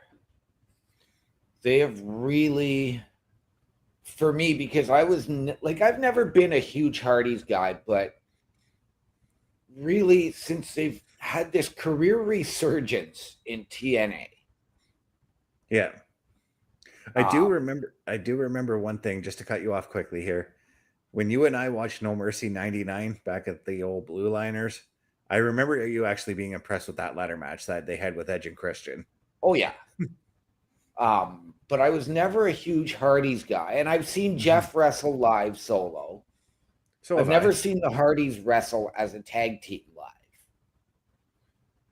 believe it or not. But neither have I. Where they've come from, you know, and I mean, yes, I am going to talk or just mention their demons, so to speak, but ever since they've gotten over those and they've had this career resurgence, they have been absolutely fantastic and one of the ultimate tag teams in the world. Yes, and we've talked about like final runs in the WWE. Like Goldberg had his, John Cena's in the middle of his. Another wrestler possibly could be having his next year in Chris Jericho. Yep. I 100% think we could see the Hardys get a final run as well in WWE. I do too. In fact, like when they started this crossover, one of the first things I thought was the tag team championships, whether it was NXT or TNA, that was where you start with who's going to be that first crossover champion. Mm-hmm. And who better than the Hardys for that role? Canyon. Because who better than Canyon? Nobody. Absolutely nobody. And the Hardys really focusing their attention on their boy Leon Slater. And I think that's smart because they know what Leon can do. They've worked in tag team with Leon in the past. Yep. They know his moves. They should know his moves inside and out. Cedric Alexander, on the other hand, he might be the caveat in this tag team. Yes. Although they did work with Cedric for a time in ROH. That's right too. I forgot about that.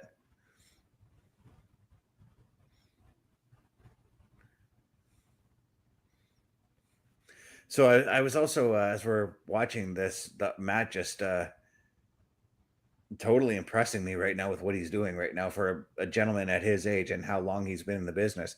Need I remind the fans here, OMD and I have technically been watching the Hardys wrestle on WWE, TNA, ROH, AEW TV for 30 years. A scary thought. Yeah. Because they... one of the earliest matches I found was of Matt Hardy from 1994. Yep. In the WWF when he was working as a enhancement talent at the time. Yes. And Jeff Hardy with his match on Sunday Night Heat as an underage talent. I was just going to point out Jeff Hardy because do you remember in 95, 96 the build between Razor Ramon and Goldust to the Royal Rumble 96? There was a match Razor was having on Superstars where Goldust's usher came out and showed off like a risque picture of Goldust to try and tick Razor off. Do you want to know who he was taking on in that match? It was Jeff Hardy. Yes, it was. Jeff Hardy's first WWF win was over Razor Ramon by countout.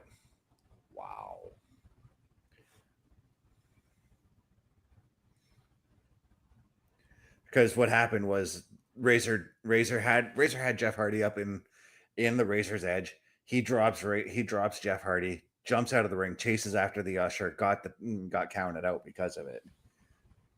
Right. It was Jeff Hardy. Wow.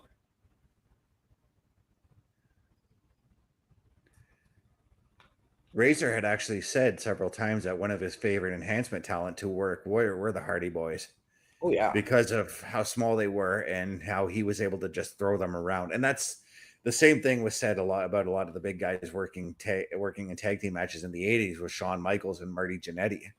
Yeah. They loved working them because they were just small guys that they could throw around and use their strength against. Yep.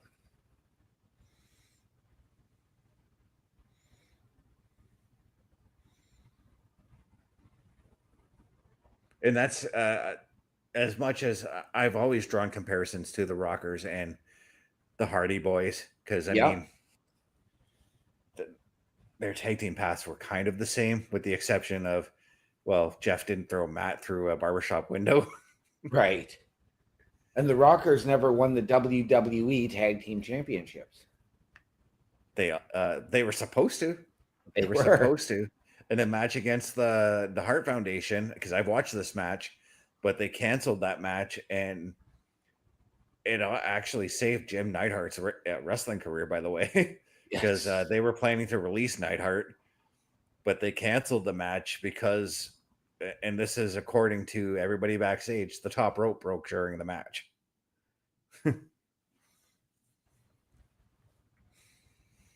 But the real story is supposedly Vince didn't like the match, and it was actually a pretty good match. Right. I mean, the Hart Foundation and the Rockers, like, come on now. Right. Sort of the beginning of that Shawn Michaels Brett rivalry. Yeah.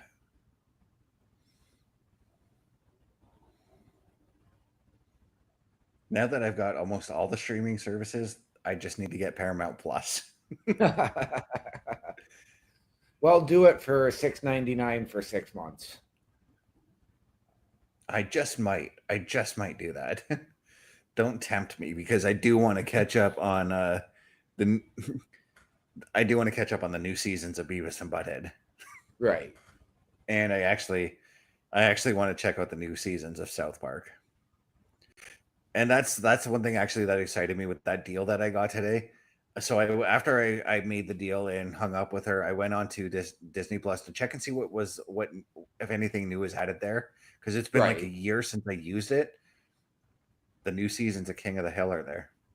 Nice. The new season, so I'm gonna watch that.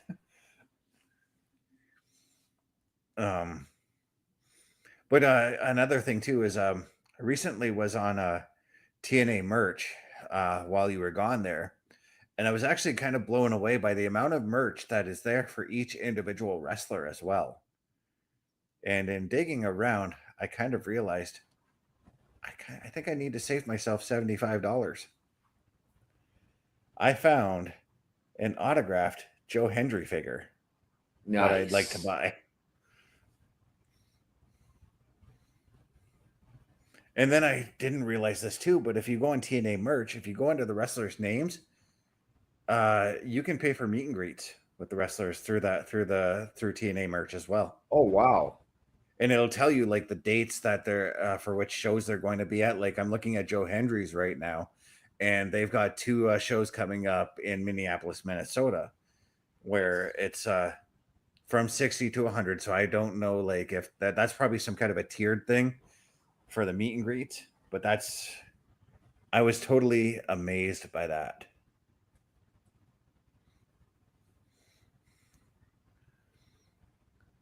So if by chance, like, if you guys are anywhere near like wherever TNA is going to be, go on TNA merch and look and see if there's going to be meet and greets with the wrestlers there. And if you've got the dollars, I promise you guys, save your spend the money and meet the wrestler, because it legitimately is a once in a lifetime opportunity. It is. I know I've had the opportunity a number of years ago, a little over a decade ago. Carl Carafel and I went to an Impact house show.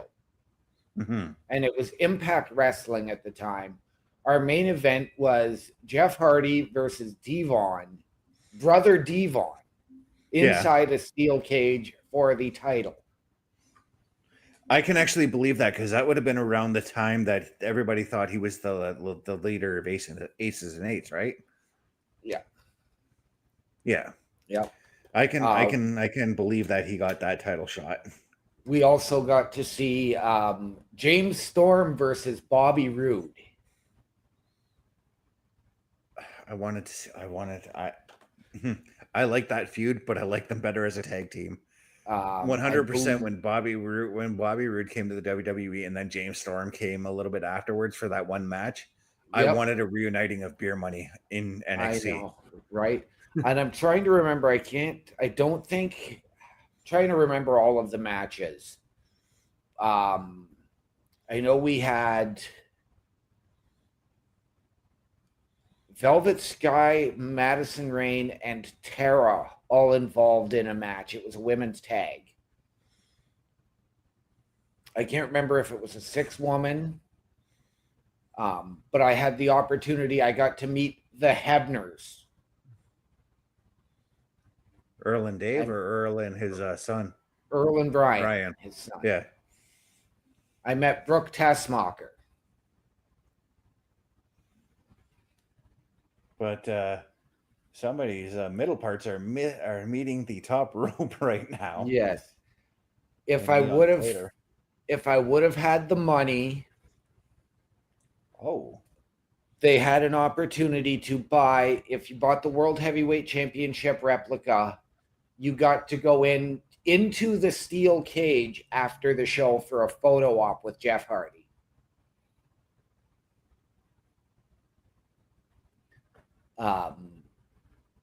Had we been smart and paid for it, Carl and I could have paid $50 to go backstage at intermission to meet some of the superstars, including James Storm, Bobby Roode, Ken Anderson, Austin Aries.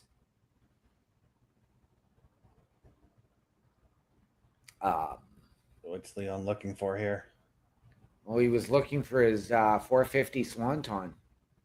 And Matt was looking for the Twist of Fate, but okay, I thought Leon was going to get it. Who's going to get the Twist of Fate? Oh, there we go. Oh, okay, that was impressive. Leon knew what was up there. I also got to meet the legend Abyss, although he was doing his Joseph Park gimmick at the time. Well, I think Leon's looking for his 450 now. Oh, Cedric Alexander with the blind tag. I don't know if you caught that. I did. I love this camera shot. Jeff was still prepared for it. We talked about wily veterans. I mean, Jeff is one of them. Yep. But Cedric is now the legal man. And I was going to say, I'm not sure if Jeff knows, but I think he does. Well, he does now.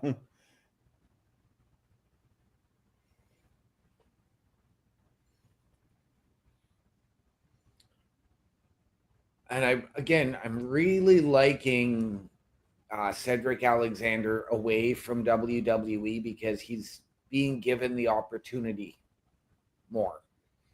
Yeah, and I've said this about several wrestlers who have left WWE.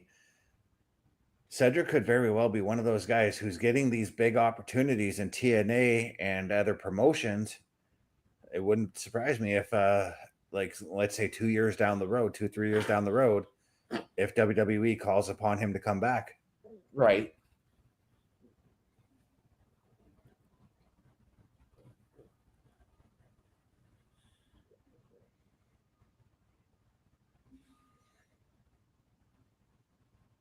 And the Hardys taking the win on this one here. Yes, they do.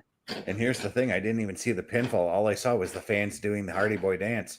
Sorry, that's Pepper coughing up a hairball right now. I know. I was going to say, I can hear her like...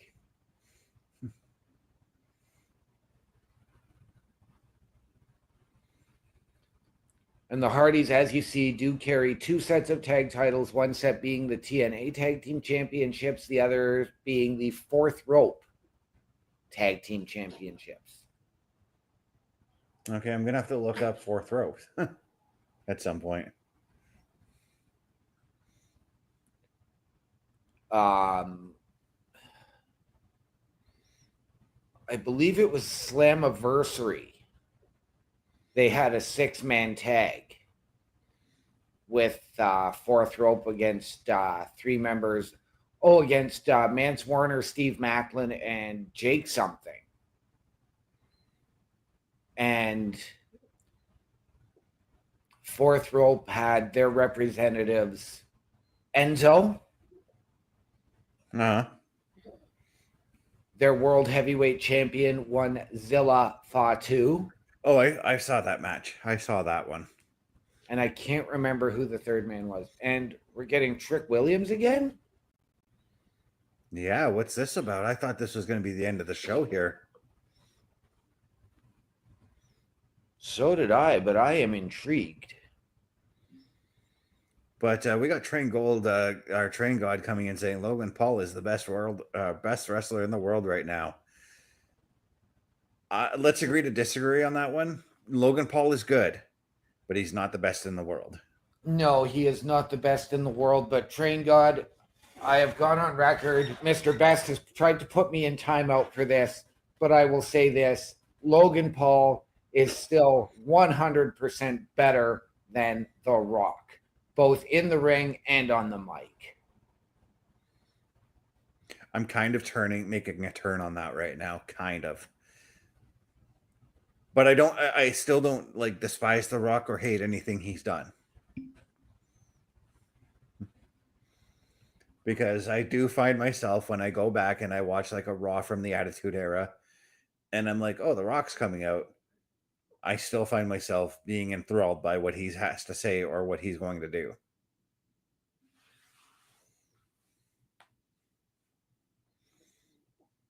And if I may be so bold, I actually did enjoy his Young Rock TV show. Okay. Mostly because I enjoyed the fact that it was a biographical look at The Rock's life in a comedic fashion. Yes. I do still question a lot of the costume choices. Like the guy who they had play Triple H didn't really look like Triple H. Right.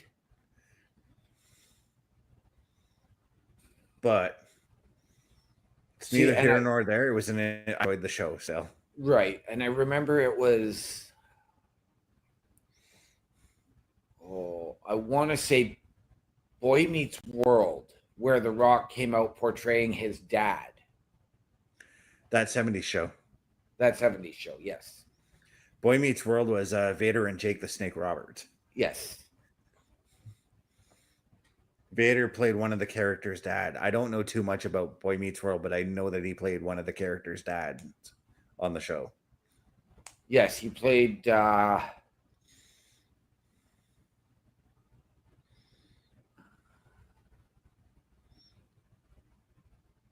one of the 3 bullies. Yeah. This is where Carl Carefeld could come in and give us the information because I know he's a huge fan of that show. Yes.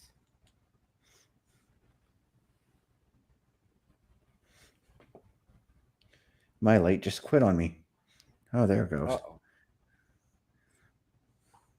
The lights are out and there's nobody home. It's lucky I'm getting paid tomorrow, so. Right? Although, unfortunately, I don't know if I'm going anywhere near Canadian Tire. Right. October, Lowell. Dude, let's move to Lowell because it seems like they're getting a lot of wrestling events these days. Right? Heat Wave, Bound for Glory. You know, we see this, and I want to suggest something. Can NXT do Halloween Havoc in Salem, Massachusetts? That would be cool. There we go. I just had to tweak around the wires a little bit. I can make my way to Canadian Tire at some point tomorrow to get a new light.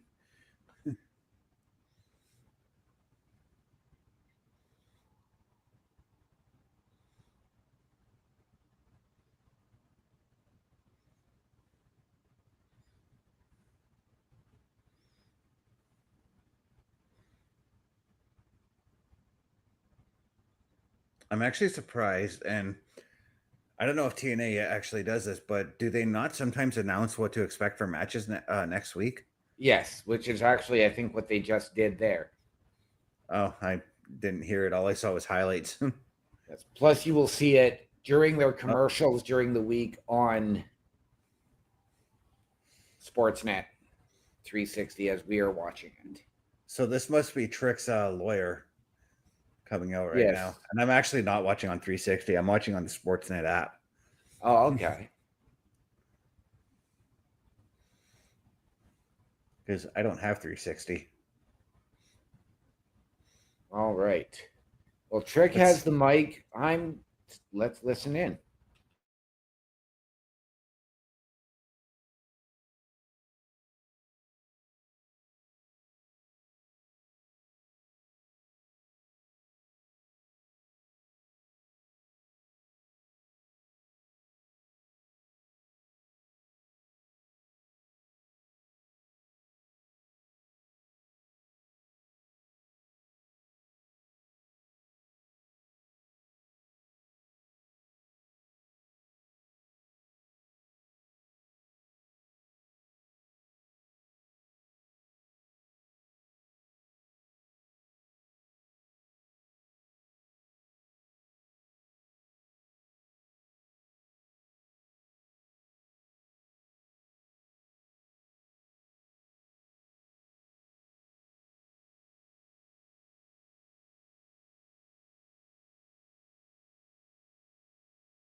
Okay, so there you have it. Trick Williams will be defending his title at Bound for Glory. I didn't catch if Santino mentioned who, but I'm supposing in the coming weeks we are going to find out who that will be. I'm going to go out on a limb and say it's going to be Mike Santana. That is exactly who Trick was mentioning throughout his promo. So it will be Mike Santana. Yeah. But I get a feeling Santino's going to be like, let's do something to make you earn it. And then Santana's going to win it. But that brings us to the end here for Brace for Impact. OMD, what do you say we give out them all socials there? Let's do it. And let me know what you think about the show as well as you hand out your social.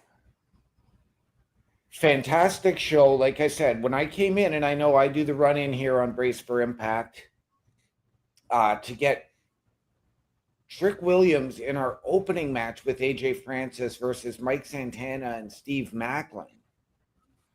I'm going to guess that's what opened the show. It was just the entire show match. Yeah. delivered. Again, TNA, total nonstop action. This show, there really was no lull. For me, I think the biggest drawback was the fact that Ash by Elegance didn't come out to the ring with the Knockouts Championship to celebrate. No, it was just some sort of backstage thing. Yeah. But fantastic show. Ladies and gentlemen, if you are looking for me, Linktree, linktr.ee/OMD show. If you're looking for me visually, right back here tomorrow night with Mr. Best for the SmackDown security detail. You, Mr. Best. Yeah. For my second time hosting this show, actually full on hosting, because last time I did it, I was more or less the co-host.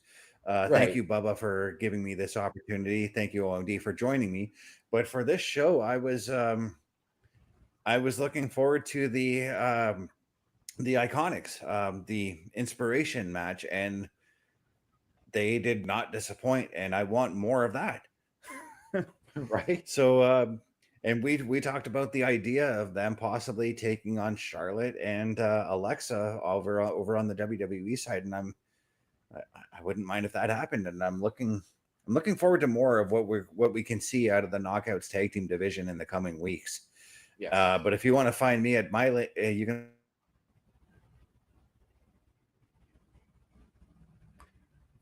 It seems as though Mr. Best is lagging, so if you are looking for him, ladies and gentlemen, you can find him at his Linktree, linktr.ee/Chris_best83.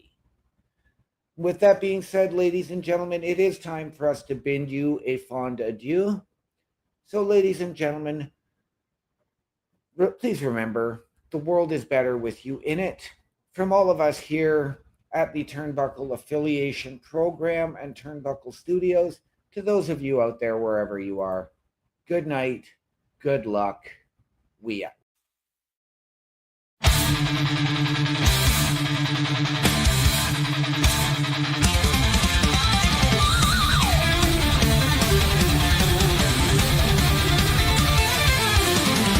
TNA is here and it's going down. Breaking silence with a thunderous sound.